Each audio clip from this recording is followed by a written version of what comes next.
నారాయణం నమస్కృత్య నరం చైవ నరోత్తమం దేవీం సరస్వతీం వ్యాసం తతో జయముదీరయేత్.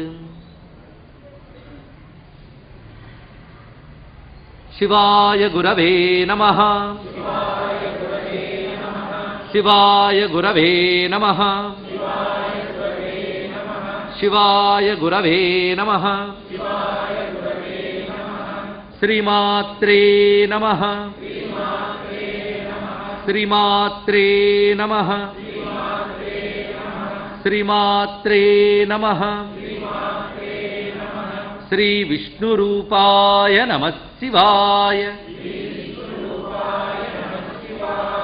శ్రీ విష్ణురూపాయ నమః శివాయ. శ్రీ విష్ణురూపాయ నమః శివాయ.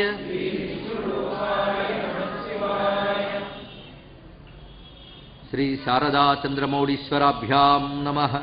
శ్రీ శ్రీ శ్రీ భారతీతీర్థమహాస్వామినే నమో నమః. జగదంబామయమైన ఈ సభా సదస్సుకి సవినయ నమస్సులు సమర్పణ చేసుకుంటూ, నాయనగారిగా ప్రసిద్ధి చెందినటువంటి గణపతి ముని దర్శించి అందించినటువంటి ఉమాశాస్త్రంలో నిన్నటి రోజున అమ్మవారి యొక్క కటాక్షముల యొక్క వైభవాన్ని చెప్పుకున్నాం. ఒక స్తబకమంతా కూడా కటాక్ష వైభవం చెప్పారు. అమ్మవారి కడకంటి చూపులు ప్రసరిస్తే వచ్చే ప్రభావం ఏమిటి అనే దాన్ని వివరిస్తూ ఆ కటాక్షం అనేది ఒక ఔషధంగా వర్ణించారు. త్రిదోషాలతో ఏర్పడేదే సంసారం అనే రోగం. ఆ త్రిదోషాలు కామ, క్రోధ, లోభములనేటువంటివి.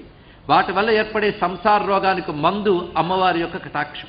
అయితే ఆ మందు కొనాలంటే మన దగ్గర ఉండవలసిన సొమ్ము భక్తి అని. అంటే భక్తుడు మాత్రమే కటాక్షానికి పాత్రుడవుతాడు అని చెప్పడం ఇందులో ఉన్నటువంటి భావం. భక్తి లేని వాడికి ఆ కటాక్షం లభించట్లేదు. ఎందుకంటే వాడు ఆశిస్తున్నది కటాక్షం కాదు, ఇంకేదో సంపద. కటాక్షమే ఆశిస్తే భక్తి అర్హత దానికి అని భక్తులైన వారిని తన కృపా కటాక్షంలో అనుగ్రహించే అమ్మవారికి నమస్కారం చేసుకుని తర్వాతి స్తబకాల్లోకి ప్రవేశిస్తున్నాం. ఇక్కడ అమ్మవారి యొక్క స్వరూపంలో ఉన్నటువంటి రెండు విధాలైన భావాలు, అంటే ఉగ్రము, సౌమ్యము, ఈ రెండు రకాల స్వరూపాలు అమ్మవారిలో ఉన్నాయి. ఎందుకంటే విశ్వవ్యాపకమైన శక్తి అమ్మవారు. విశ్వంలో మనం ప్రకృతిలో చూస్తున్న ప్రతి శక్తి అమ్మగానే భావించాలి. భావించాలంటే ఆ సత్యం, అది దర్శించాలి. భావించాలంటే లేనిది కూడా భావించవచ్చు. ఇక్కడ భావించాలనే కంటే దర్శించాలి అని చెప్పుకోవాలి. ఎందుకంటే విశ్వమంతా అమ్మ శక్తి అనేది ఒక సత్యం. ఈ శక్తి రెండు విధాలుగా మనకు కనబడుతుంది, ఉగ్రస్వరూపంగాను సౌమ్య రూపంగాను. రెండింటికి ప్రయోజనం ఉన్నది.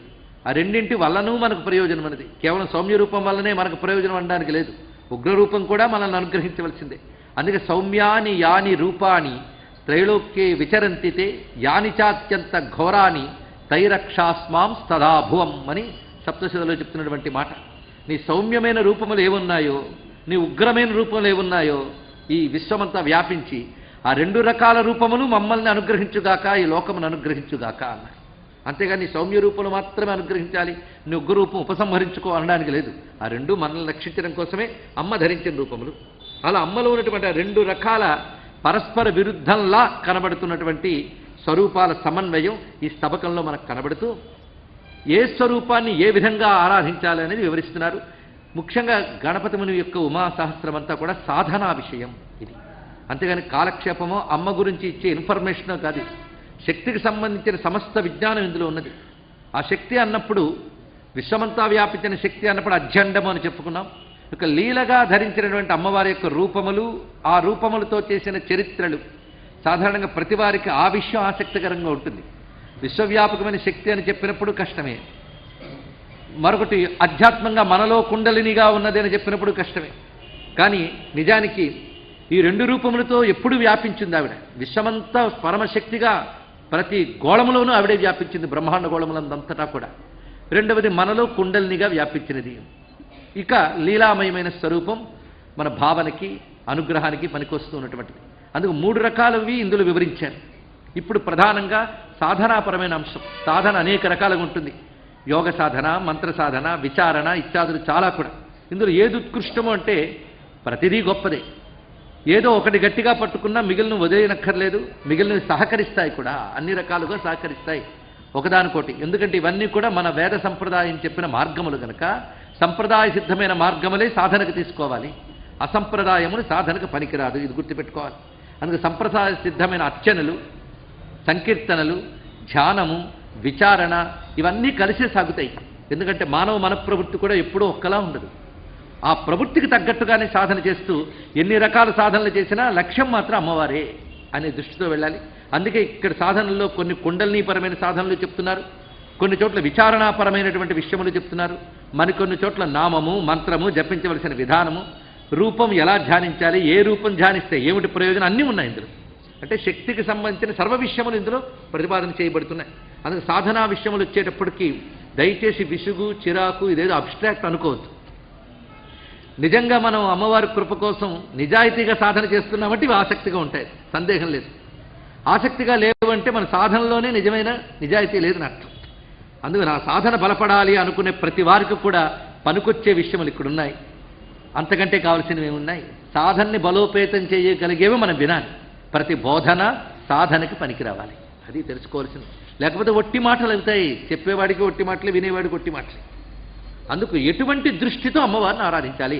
మనకు ఆ దృష్టిని ఇస్తున్నది, సాధన ప్రక్రియని ఇస్తున్నది గణపతి ముని. అసలు అమ్మంటే ఏమిటో స్పష్టమైన అవగాహన ఇస్తూ సాధన ప్రక్రియలు. కొన్ని సాధనలు మనం చెయ్యలేకపోయినా, మనం చెయ్యకపోయినా వింటే తప్పేమీ లేదు. ఇప్పుడు ఉదాహరణకు కుండలిని ఉన్నది, అది మనకు అదేదో మనది కాదనుకుంటాం, కానీ మనలోనూ ఉంది అది. కొందరు యోగులు దాన్ని జాగృతపరుచుకుని అద్భుతమైనటువంటి స్థితిని పొందుతారు. వాళ్ళు ఏ విధంగా పొందారని వినడం వల్ల, ఆ పుణ్య చరిత్రలు వినడం వల్ల మనం పావనలు అవుతాం. మనం ఇప్పుడు కుండలిని యోగం చేయగలమా లేదా పక్కన పెట్టి, ఎలాగూ చేయలేని దాన్ని వినడం ఎందుకు అనుకోకుండా, ఈ రచించిన వాడు కుండలిని యోగం సిద్ధి పొందినవాడు, తన జీవిత కాలంలోనే కపాల భేదనం జరిగినటువంటి వాడు అని మనం చెప్పుకున్నాం. మరి అటువంటి వారు కుండలిని తనలో జాగరణ జరిగిన అనుభూతిని ఆయన ఎలా చెప్పాడో తెలుసుకోవాలని మన కుతూహలం ఉండాలి కదా. అంతేగాని 10 కుండలిని యోగ పుస్తకాలు చదివి 11వ పుస్తకం రాయడం కాదు ఇక్కడ. అది కేవలం చదివి విని చెప్పేటువంటి చిలక పలుకులు, తిరిగి వల్లించినవే తప్ప అనుభూతి లేదు. ఇక్కడ ఈ మహాత్ముడు అనుభూతితో రచించాడు.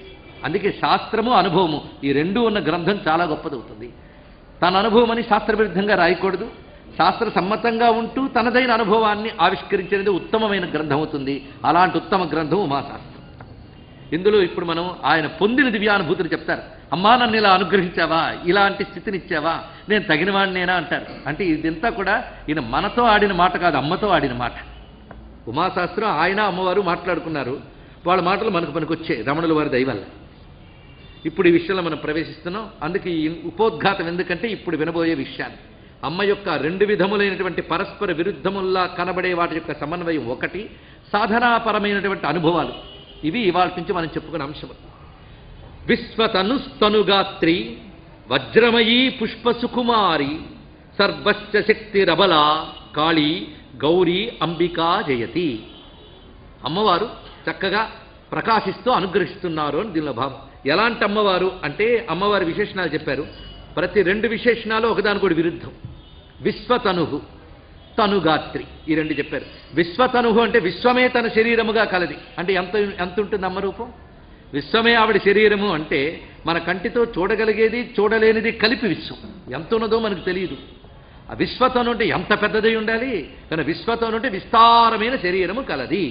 వెంటనే తనుగాత్రి, కృషించిన సన్నని నాజూకైన శరీరం కలది. 2 పరస్పర విరుద్ధాలు, 2 ఉన్నాయట అమ్మవారికి, 2 ఉన్నాయి. అందుకే విశ్వతను అనేటువంటిది అధ్యండముగాను, తనుగాత్రి అనేది ఆదిదైవముగాను. అధ్యండము ఆదిదైవము, ఆధ్యాత్మము అని చెప్పుకున్నాం కదా, ఆదిదైవముగాను ఉన్నది. అందుకు తనుగాత్రి, సుకుమారమైన ధ్యానయోగ్యమైన మంగళ విగ్రహంగా ఉన్నది కనుక తనుగాత్రి. వజ్రమయీ, అమ్మ పేరు వజ్రేశ్వరి వామదేవి. వజ్రేశ్వరి సామాన్య శక్తి కాదండి. గణపతి ముని గారు తన కుమార్తెగా పేరు పెట్టుకున్నారు వజ్రేశ్వరి. ఎందుకంటే దేవతా స్వరూపం తెలుసు ఆయన. సరిగ్గా పడైవీడిలో రేణుకాదేవి దర్శనం జరిగిన సమయంలో ఆయనకు అక్కడ కుమార్తె జనన వార్త విని ఆ పేరు పెట్టుకున్నారు. ఈ ఉపాసనలో ఉంటే ఈ వార్త విన్నాను కదా అని. ఎందుకంటే వజ్రేశ్వరి, ప్రచండ చండి, చిన్నమస్త, రేణుక, ఈ ఐంద్రి, ఇంద్రాణి ఇవన్నీ ఒకే శక్తి విశేషాలు. అందుకు వజ్రేశ్వరి అనేది ఆ పేరు పెట్టారు ఆయన. అందుకే ఇక్కడ వజ్రమయి అనడంలో తాను దర్శించిన అనుభవం కూడా ఇందులో ఉంది. వజ్రమయి పుష్పసుకుమారి. వజ్రం అంటే మహా కఠినంగా ఉంటుంది. అందుకు వజ్రమయి, వజ్రమయమైనటువంటి శరీరం. హనుమంతుడికి కూడా వజ్రాంగవలి అని పేరుంది. వజ్రము అంటే ఏ ఒక్కరు ఎదుర్కొనలేనిది, కఠినమైనటువంటి శరీరం ఆవిడిది. వజ్రమయి పుష్పసుకుమారి, పువ్వంత కోమలంగా ఉంది. అందుకే విశ్వతను తనుగాత్రి వజ్రమయి పుష్పసుకుమారి. అంతేకాదు సర్వస్య శక్తి, అన్నిటికీ ఆవిడే బలం. ఆవిడ లేకపోతే దేనికి బలం లేదు. యస్య యస్య పదార్థస్య యాయా శక్తి రుదాకృత సా సా సర్వేశ్వరీ దేవి అని శాస్త్రం చెప్తున్నది. అమ్మవారంటే ఏమిటి అంటే ఏ ఏ పదార్థానికి ఏ ఏ శక్తి అని నువ్వు అంటున్నావో ఆ శక్తి అమ్మ, ఇంకోటి లేదు. అది అమ్మ అంటే నిర్వచనం అదే. ప్రతి పదార్థంలో ఒక్కొక్క రకమైన శక్తి వ్యక్తమవుతుంది. ఆ వ్యక్తమవుతున్న శక్తి అంతా అమ్మవారే. ఉన్న శక్తిని మనం తెలుసుకుంటున్నాం కానీ ఆ శక్తిని మనం ఎవరూ తయారు చేయట్లేదు కదా. అందుకు తాను అక్కడ అలా ప్రకటింపబడుతున్నది. అలా చూస్తే ఈ సమస్త విశ్వములో అన్నిటికీ శక్తి అయిన తల్లి ఎవరు? సర్వస్య శక్తి. అంటే ఎంత బలమండి ఆవిడ? అబల. ఆవిడ అబల అన్నారు. అన్నిటికీ శక్తి అయిన అబల. అబల అనగానే స్త్రీకి సాధారణంగా అబల అని పేరున్నది కనుక బలహీనంగా ఉందిట, అంటే సుకుమారంగా ఉన్నది. కటుత్వము పటుత్వము లేకుండా సుకుమారంగా ఉందిట. అందుకు విశ్వస్య శక్తి ఆవిడే, అబల ఆవిడే. ఈ రెండు చెప్తూ కాళీ గౌరీ అంబికాదేవి. ఆ అంబిక కాళీ గౌరీ రెండు ఆవిడే అన్నారు. కాళీ అంటే నల్లపిల్ల, గౌరీ అంటే తెల్లపిల్ల. కాళీ గౌరీ అంబికాదేవి ఇక్కడ పరస్పర విరుద్ధం చెప్పారు. కాళీ ఆవిడే, గౌరీ ఆవిడే. కాళీ అన్నప్పుడు ఎంత ఉగ్రంగా కనబడుతుంది, అవును. గౌరీ అన్నప్పుడు ఎంతో సౌమ్యంగా కూడా గోచరిస్తుంది. అందుకే కోపేచ కాళికా రూప దుర్గా రూపాచ సంగరే భోగే భవానీ రూపాస అని బ్రహ్మాండ పురాణంలోని వాక్యం. ఆవిడ కోపరూపంలో, కోపం అంటే సమస్త జగత్తుని ప్రళయకాలంలో గ్రసించేటప్పుడు ఆవిడ ధరించిన తీవ్ర రూపము. కోపం అంటే అవతల వాడి మీద ఏదో నచ్చక వచ్చే భావం కాదు. కోపము అనగా తీవ్ర రూపము అని అర్థం. ఆ తీవ్ర రూపం ధరించినప్పుడు ఆవిడ పేరు కాళీ. సౌమ్య రూపంలో భవానీ అన్నారు. ధర్మరక్షణ కోసం ప్రతాపం చూపించినప్పుడు దుర్గా. ఒకే తల్లి యొక్క మూడు భావాలని బ్రహ్మాండ పురాణంలో హయగ్రీవ స్వామి వారు చెప్పినటువంటి మాట. ఇప్పుడు అలాగే కాళీ గౌరీ అంబికాదేవి. ఏదో ఒకటే కావాలంటే ఈయన సౌమ్య రూపాలైనా వర్ణించేవాడు, లేదా ఉగ్ర రూపాలైనా వర్ణించాడు. రెండు రూపములు మనల్ని అనుగ్రహించడానికే ధరించింది కనుక ఉభయ రూపముల్లో ఉన్న ఒకే వస్తువు ఏంటంటే అమ్మ యొక్క కారుణ్యం. ఉగ్రరూపము కారుణ్యాన్ని చెప్తున్నది, సౌమ్య రూపము కారుణ్యాన్ని చెప్తుంది. కారుణ్యం వలన ఉభయ రూపములు. తామాహుర్జగదంబాం. ఇక్కడి నుంచి తాత్విక దృష్టిని ప్రసరింపజేస్తున్నారు. అయితే ఈ తాత్విక దృష్టి తన ఊహకు తోచినది అని చెప్పడానికి లేదు. వేదంలో చెప్పబడ్డ పరమసత్యాన్ని తాను తపస్సుతో దర్శించి ఆవిష్కరిస్తున్నారు. అది తెలుసుకోవాల్సింది. తామాహుర్జగదంబాం గౌరీం కేచిత్ పరే కాళీం. జగదంబవైన నిన్ను కొందరు గౌరీ అంటారు, కొందరు కాళీ అంటారు. ఏ సమయంలో ఏదంటారంటే సా గౌరీ మహిళా తనుహు అంబర తనుహు ఉచ్యతే కాళి. ఇక్కడ అద్భుతమైన నిర్వచనం ఇస్తున్నారు చూడండి. నువ్వు లీలగా అనుగ్రహించడం కోసం సౌమ్యమైన రూపం ధరించినప్పుడు నేను గౌరీ అంటారు. ఆ నువ్వే అంబర తనుహు ఆకాశ శరీరినివి అని చెప్పేటప్పుడు కాళీ అంటారు. ఇది తెలుసుకోవాల్సింది. ఆకాశ శరీరిని. ఆకాశం రంగేమిటి? నీలమే. ఆ నీల రూపంతో ఉంటుంది. నీలవర్ణం అంటే అర్థం ఏంటి? ఆకాశానికి నీలవర్ణం అంటే ఏ వర్ణం లేదని అర్థం. ఏ వర్ణము లేదు. ఎందుకు? అంబరతనువు. అయితే అనంతము గభీరము అయినది ఎప్పుడు నీలకాంతితో ఉంటుంది. నీలవర్ణం దేనికి సంకేతం అంటే అనంతత్వానికి, గభీరత్వానికి. అనంతత్వం అంటే విస్తారమైన వ్యాపకత్వం. అది ఎంతటి వ్యాపకత్వం అంటే నువ్వు చెప్పలేవు. రెండవది గభీరం, లోతు. ఈ రెండు దేనికుంటాయి? అది నీలంగా ఉంటుంది. మనం గతంలో అనేక మార్లు విషయం వివరించుకున్నాం. పసిఫిక్ మహాసముద్రం మహానీలంగా ఉంటుంది. నీలం దాని యొక్క సహజ వర్ణం కాదుట. ఎందుకు అలా కనిపిస్తుందంటే ఇక్కడ లోతు ఎక్కువ అండి, అందుకు ఆ రంగు ఉందని చెప్పారు. కానీ ఎక్కడ లోతు విస్తారం ఉంటుందో దాని వర్ణం నీలం. ఆకాశం అంతే. ఆకాశం పైన పరిచిన గుడ్డ కాదు, చాందిని కాదు ఆకాశం అనేది. ఆకాశం ఒక లెక్కలేంతో లోతైనది. అందుకే దాని పేరు కమ్. కమ్ అంటే పెద్ద గొయ్యి అని అర్థం. దాని డెప్త్ ఏంటో మనకు తెలియదు. అందుకే డెప్త్, అదేవిధంగా విస్తారం దేనికున్నదో అది కృష్ణవర్ణంతో ఉంటుంది. అందుకే కాళీ అంటే అనంతమైన ఆకాశ స్వరూపిణి. అందులోనే అన్నీ ఉన్నాయి కదా. అందులో ఉన్నవన్నీ ఎప్పుడు పుట్టాలి, ఎప్పుడు పోవాలి, ఎంతవరకు ఉండాలో డిసైడ్ చేసేది కూడా అందులోనే ఉంది. అది కాలం. అందుకే రెండు విధాలు కూడా కాళీ అనేది సరిపోయింది ఇక్కడ. అందుకు అంబర తనుహు ఉచ్యతే కాళీ. అంబర తనువే కాళీ. ఇక పాచక శక్తే కాళ్యా కేవల లింగేన భిద్యతే కాలః యత్ పాకతో గభీరాత్. ఇందాక చెప్పిన గభీర భావం ఇక్కడ చూపించారు. యత్ పాకతో గభీరాత్ భువనే సర్వేపి పరిమాణాః. ఈ కాలస్వరూపంగా అంబరతనువుగా ఉన్న తల్లి పేరు పాచక శక్తి అని పేరుట. పాచక శక్తి అంటే వంట వండే శక్తి అండి. ఆవిడ పెద్ద వంటగత్తే. అందుకే అన్నపూర్ణం పేరు సరిపోయింది. వడ్డించడమే కాదు, కొంతమంది వండేదొకరు వడ్డించేటప్పుడు పెద్ద పోజులు ఇస్తూ ఉంటారు. అంత వాళ్ళు వండినట్టు ఎవడో వండుతూ ఉంటాడు. కానీ ఈవిడ రెండు ఆవిడే పాచక శక్తి. ఈవిడ అన్నపూర్ణ ఆవిడే, వండేది ఆవిడే. వండడం అంటే ఏమిటి? పరిణామం ఇవ్వడం అంతే కదా. పరిణామం ఇవ్వడం. మనం బియ్యాన్ని తీసుకొచ్చి పరిణామం ఇచ్చి అన్న రూపం తీసుకొస్తాం కనుక పరిణామం. పరిణామం వల్లే భోగం ఉంటుంది. సృష్టిలో సహజమది. అనుభవాన్ని ఇచ్చేటటువంటి పరిణామం ఇవిడ తీసుకొస్తుంది. అలాగే ప్రపంచమంతా నిరంతర పరిణామశీలము, అంటే మార్పు చెందే లక్షణం ప్రపంచంలో ఉన్నది. ఈ పరిణామం చేసే శక్తి పాచక శక్తి, ఇది అర్థం. అందుకే పరమేశ్వరుడికి పాకశాసనుడు అని పేరు కూడా ఉన్నది. ఈ శబ్దం మనం ఇంద్రపరంగా వాడతాం. ఆ మాట కోసం ఇంద్రపరమేశ్వర పరంగా చెప్పుకున్నాం కనుక ఇది వర్తిస్తుంది అక్కడ కూడా. ఆయన పురంధరుడు అని ఇంద్రుడికి పేరుంది, పురాసుర సంహారకుడని శివుడికి పేరున్నది. అలా మనం ఇక్కడ అన్వయించుకుంటే పాచక శక్తే కాళ్యా కేవల లింగేన భిద్యతే కాల. కాలము కాళి రెండు కావయ్యా, లింగభేదమే అన్నాడు ఇక్కడ. కాలమే లింగభేదముతో కాళి అని చెప్పాం. కాలస్వరూపం ఆవిడ. యత్ పాకతో గభీర, అంతుపట్టని ఎవరి పాకము వల్ల ప్రపంచంలో పరిణామాలు జరుగుతున్నాయో ఆవిడ కాళి. అంతుపట్టని లోతు ఆవిడ. ఎంత లోతు ఎలా చేస్తుందో మనకు తెలియదు. ఆ పరిణామ శక్తి కాళి, మార్పులు చేయించే శక్తి అనే విషయాన్ని ఇక్కడ చూపించారు.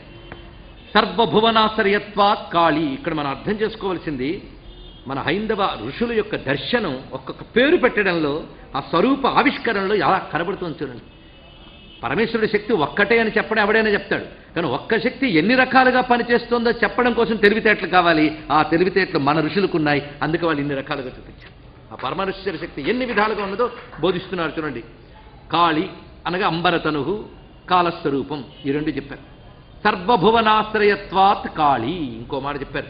సర్వభువనములు కాలాన్ని ఆశ్రయించున్నాయి, ఆకాశాన్ని ఆశ్రయించున్నాయి.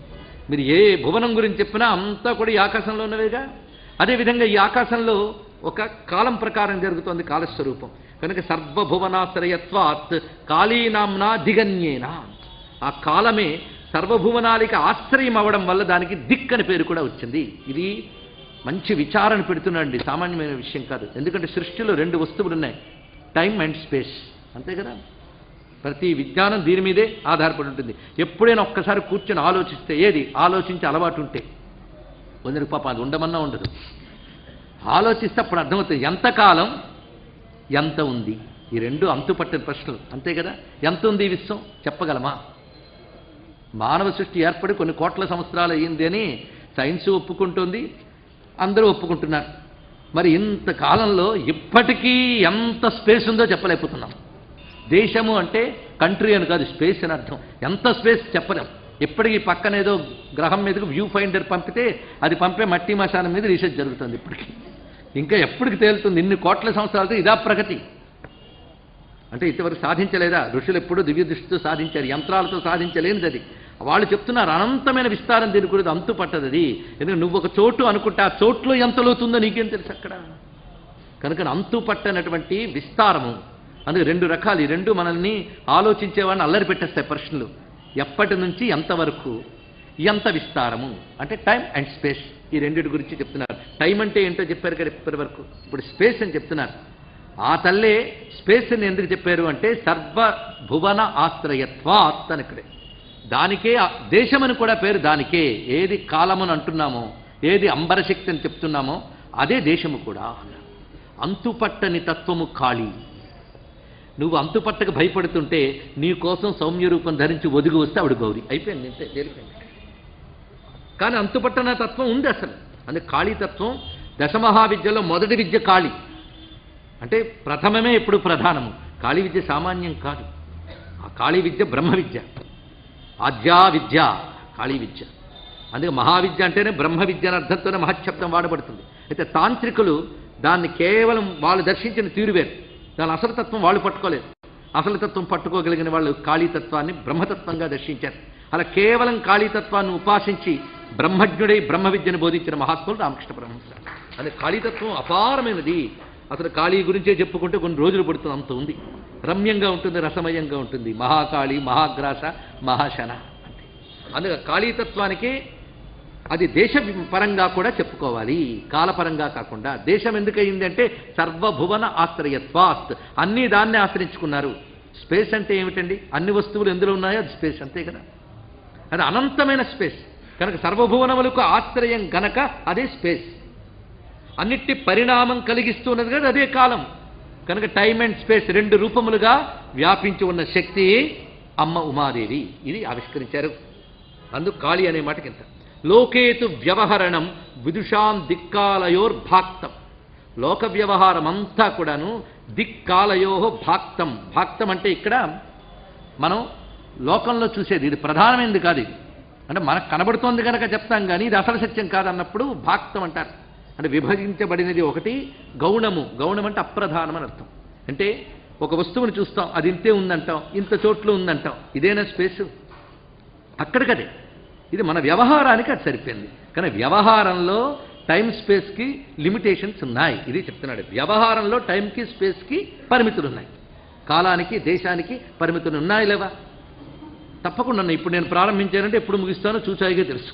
ఆ సమయాన్ని ముగించకపోతే వాచీల వైపు చేతులు వెళ్ళిపోతాయి, కళ్ళు వెళ్ళిపోతాయి. అవునా లేదా? అలాగా మనం bounded, time bounded, space bounded. అది బౌండెడ్ అనేది ఉపాధిపరంగా ఉన్నది. అది ఉపాధిపరంగా దిక్కాలయోర్భాక్తం, దిక్కాలం యొక్క భాగం ఉన్నది. కానీ ఇది వ్యవహారం. వ్యవహారంలో దిక్కాలములకు భాగం ఉన్నది. అసలు ఆలోచిస్తే దిక్కాలములకు భాగం ఉన్నదా? అనంతమైనటువంటి ఆకాశంలో కాలాన్ని ఎవరు నిర్ణయించగలరు? అందుకే దేశము కాలము కూడా రిలేటివ్.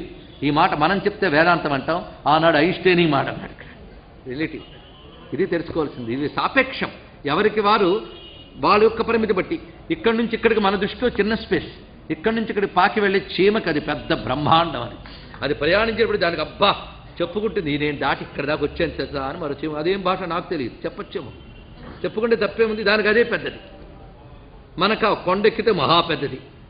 ఏ సిద్ధుడు ఇక్కడ అంగ తీసి అక్కడ వేసేస్తాడు కొండ మీద, వాడికి అది ఇంతే. కనుక ఇదంతా రిలేటివ్. నీ ఉపాధి దృష్టితో ఆలోచిస్తే అది చెప్పాడు. అసలు ఇందరినీ కలుపుకున్న అనంతత్వం ఆలోచించు.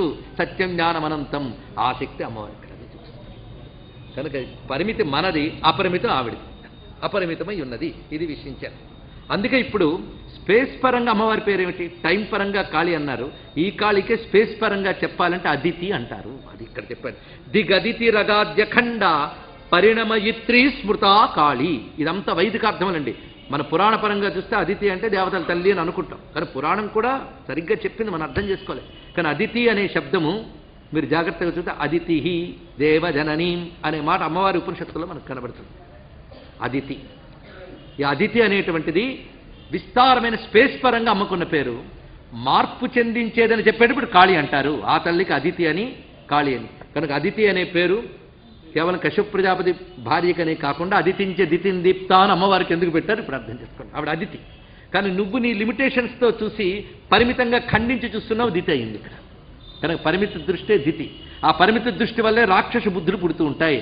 అందుకే రాక్షసులకి దితి తల్లి అని చెప్పారు ఇక్కడ. పరిమితి దృష్టి వల్లే అహం మమ ఏర్పడి దానివల్ల దుర్బుద్ధులన్నీ పుడతాయి. అవే కదా రాక్షసులు. కానీ రాక్షసుల తల్లి ఎవరయ్యారు? దితి. అదితి అంటే అపరిమితమైన దృష్టి. వాడికి ఇంకే ఉపాధి పరమైనటువంటి మమ అహం లేవు.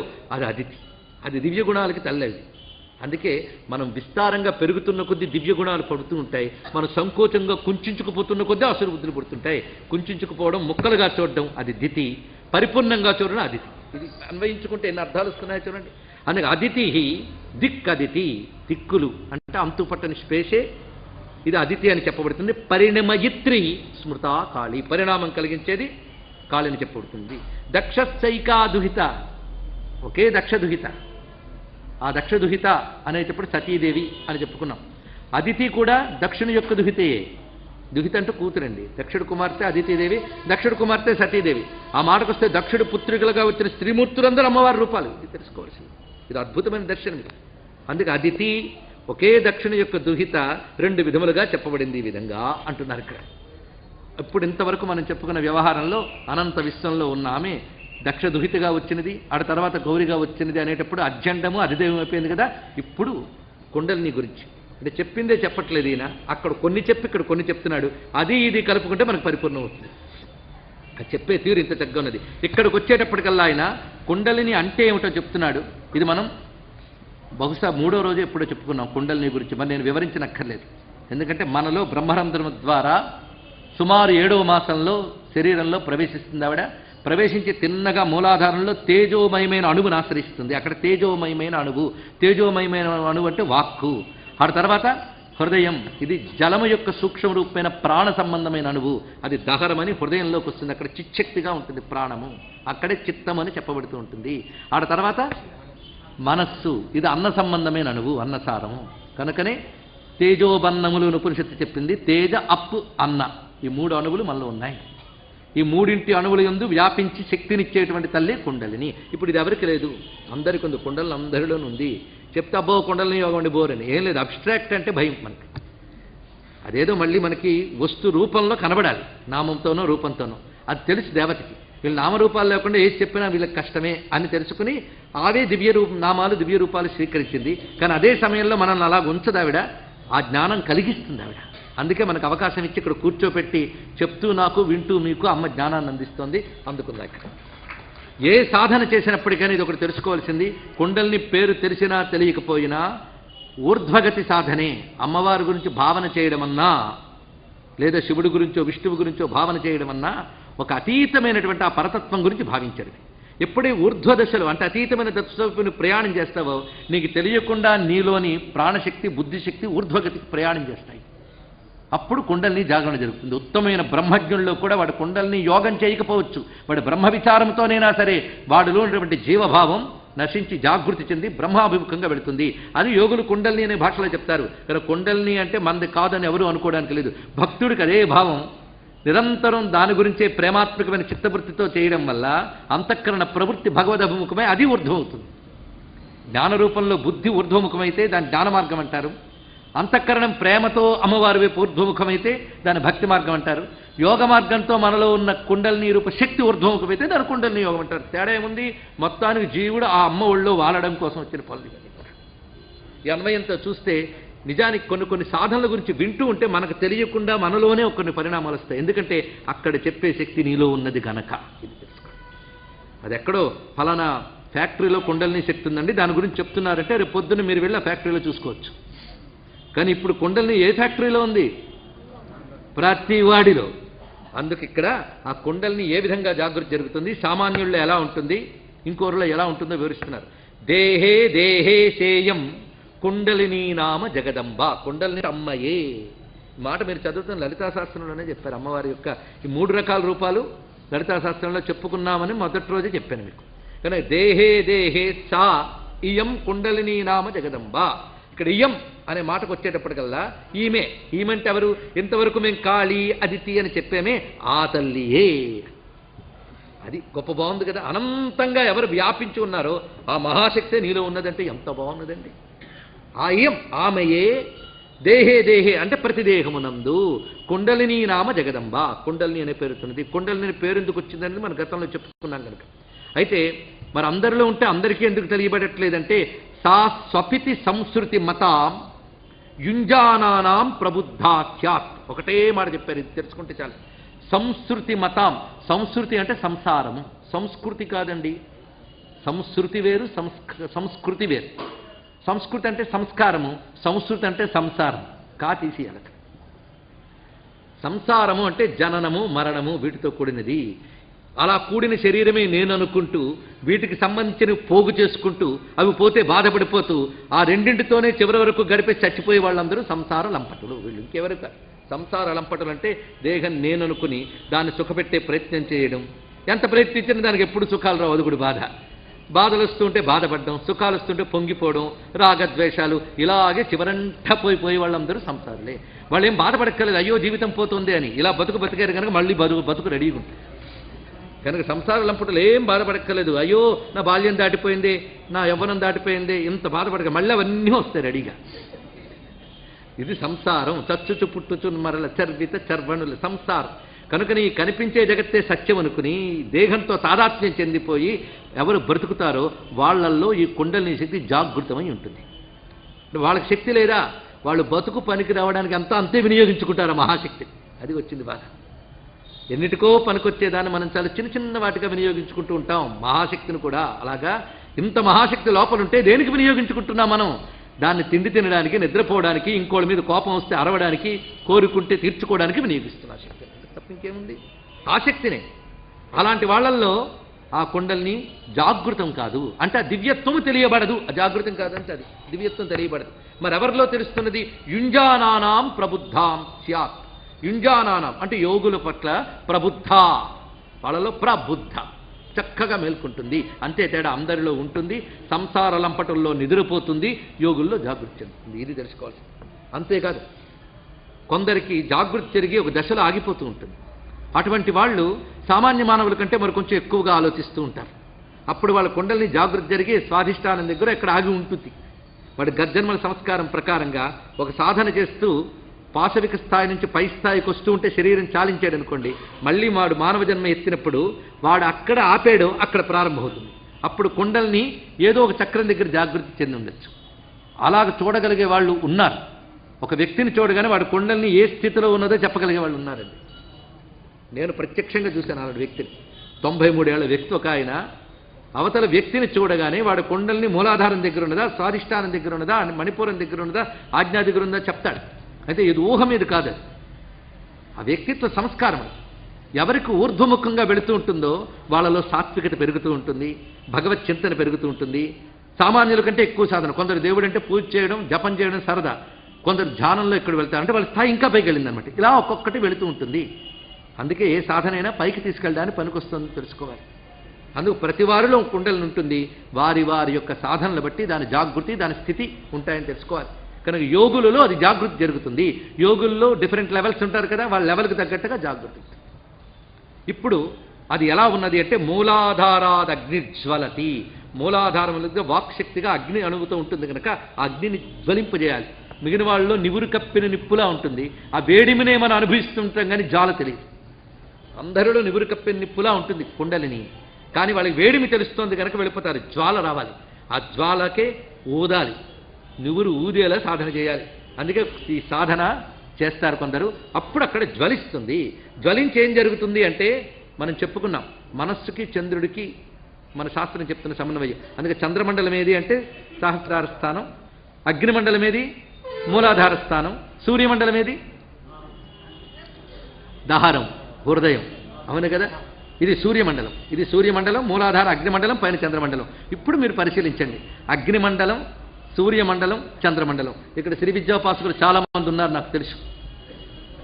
వారు ఆఖరికి అమ్మవారికి పాత్ర పెడతారు. పాత్ర పెట్టేటప్పుడు కూడా శంఖపాత్ర, సామాన్య అర్ఘ్యపాత్ర, విశేషార్ఘ్యపాత్ర పెట్టేటప్పుడు మొట్టమొదటి అగ్నిమండలాన్ని ఆరాధన చేస్తారు. దాని తర్వాత సూర్యమండలం, దాని తర్వాత చంద్రమండలం. అందులో రసం పోసేటప్పుడు చంద్రమండలం చెప్తారు. పాత్రను పెట్టేటప్పుడు సూర్యమండలం పెడతారు, ఆధారం పెట్టేటప్పుడు అగ్నిమండలం పెడతారు. ఇది తీసుకునే మనం చదువుతున్నాం.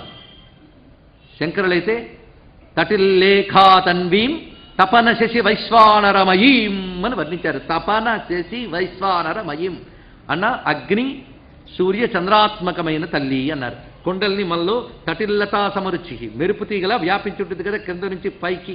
ఎంత సన్నగా అంటే బిషతంతనీయసి. మీరు చదువుతున్న లలితా శాస్త్రం నేను చెప్తున్నాను, ఇక్కడ లేనిది కాదు. ఒకవేళ అబ్స్ట్రాక్ట్ అంటే అర్థం కాలేదంటే ఆ దోషం అందులోది, నాది కాదు. అది దోషం కాదు, దోషంలో అనిపించే దోషం అది. సరే, మొత్తానికి మనలోనే 3 మండలాలు ఉన్నాయి. ఇప్పుడు ఆలోచించండి, ఇక్కడ వరకు వచ్చింది కదా చంద్రమండలం. ఆ పైన అమ్మవారు ఉన్నారు అంటే 3 మండలాలు పైన ఉంది. ఈ 3 మండలాల్లోనూ ఆవిడే ఉంది వ్యాపించిపోయి. మూలాధారమనందు అగ్ని కళలతో ఉన్నది, హృదయమనందు సూర్య కళలతో ఉన్నది, ఇక్కడ ఆజ్ఞాచక్ర స్థానమనందు పై వరకు చంద్ర కళలతో ఉన్నది. ఇది మనం ప్రధానంగా చెప్పుకుంటున్నాం. అందుకే ఈ 3 ఈ ప్రపంచానికి కూడా ఇదే మాట అన్నాడు కృష్ణ పరమాత్మ. యదాదిత్యగతం తేజో జగద్భాసయతే కిలం యచ్చంద్రమసి యచ్చాగ్నౌ తత్తేజో విద్ధిమామకం. దానికి యోగపరమైన అర్థం చేయండి. ఇప్పుడు ఆ 3 ఎక్కడో ఆకాశంలో లేవు, మనలోనే ఉన్న 3. నీలో వాక్కు ఉందంటే అగ్ని ఉన్నట్టే, నీలో ప్రాణం ఉందంటే సూర్యుడు ఉన్నట్లే, నీలో మనస్సు అంతఃకరణ ఉందంటే చంద్రుడు ఉన్నట్లే. కనుక 3 ఉన్నాయి లేదా? ఆ 3 నీవు పనిచేస్తున్నాయంటే అమ్మవారు ఉన్నట్టే ఆ 3 రూపంలో. కనుక ప్రతి వారిలో అదే రూపం, అది ఇక్కడ. అందుకే మనం చేసే బాహ్య పూజకి భావనతో సమన్వయించుకున్నప్పుడు మాత్రమే మనం తరిస్తాం. అలా భావనతో సమన్వయించుకునే ఆరాధన మాత్రమే సిద్ధినిస్తుంది కనుక భవానీ భావనాగమ్య అని అన్నారు. ఇది తెలుసుకోవాల్సింది. ఈ రహస్యమే భావనోపనిషత్తు. భావన అంటే మియర్ థాట్ కాదండి. సత్యాన్ని నువ్వు విచారణతో పట్టుకోవడమే భావన. అది భావనాగమ్య. ఇదే చెప్తోంది భావనోపనిషత్తు. ఓపికంటే భావనోపనిషత్తు అర్థం చేసుకోగలిగే శక్తి ఉంటే అమ్మవారి ఉపనిషత్తులో అద్భుతమైన జ్ఞానం అంతా ఉంది. అది గ్రహించవలసింది. అంటే కుండలిని అనేది ఏదో పరాయి వస్తువు కాదు, మన సబ్జెక్టే అనే భావం తెలియడం కోసం ఇంత విస్తారమైన వివరణ జరిగింది. అయితే యోగికి జాగృతి జరుగుతుంది కదా అగ్ని కింద నుంచి. అది క్రమంగా పైకి వెళ్ళి పైన ఉన్న చంద్రమండలాన్ని తాకుతుంది. ఒక మంచుని వేడి కిరణం తాకగానే అది కరిగినట్లుగా ఆ చంద్రమండలం ఒక్కసారి కరిగి వాడి యొక్క 72,000 నాడుల్ని తడుపుతుంది. ఆ స్థితి ఎలాంటిది అంటే ఊహించి చెప్పిన అర్థం కాదు. ఎందుకంటే ఆ స్థితి ఎప్పుడైనా అనుభవం ఉన్నదా? లేదు కదా. అందుకే అది ఊహతో అనుకోవాల్సిందే తప్ప అది అందుకోలేం, అతనికి జరుగుతుంది. ఇదే మాట చెప్తారు శంకరులు. ప్రపంచం సించంతి పునరపి రసామ్నాయ మహసః అవాప్య స్వాంభూమిం భుజగనిభమధ్యుష్ణ వలయం అనేటువంటి శ్లోకంలో సౌందర్యలహరిలో చెప్తున్నారు. అటువంటి మహాత్ములకి ఆ కలిగే స్థితి. ఆయన అంటాడు, ఈ జడమైన దేహం నేను కాను, ఇది అనాత్మ విషయము అని తెలుసుకుని ఆత్మవస్తువే అందుకోవడానికి నేను సాధన చెయ్యగా సిద్ధి పొందిన తర్వాత నాకు అనిపించింది అసలు జడాత్మ అనాత్మ అని ఉంది, ఉన్నదంతా ఒకటే ఆత్మవస్తువు అనిపించింది అన్నాడు. ఏమిటి మనకు అర్థమైంది?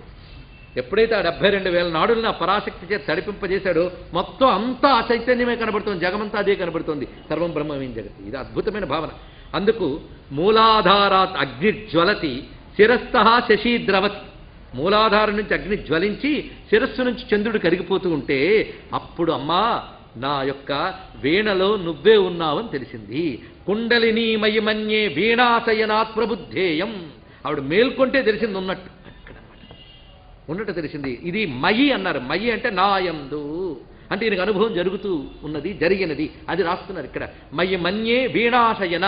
వీణ అంటే ఇక్కడ అర్థం వెన్ను. వీణాశయన అంటే వెన్ను యందు ఉన్నది. శయనం అంటే నిద్రనే అర్థం కాదు, ఉండడం కూడా. అలా వీణాశయన ప్రబుద్ధేయం, లేదా ఆ వెన్నుదండము చివరి ఇంతవరకు నిద్రపోయింది, ప్రబుద్ధ ఇయం ప్రబుద్ధమైనది. అప్పుడు అమ్మా నువ్వెవరు?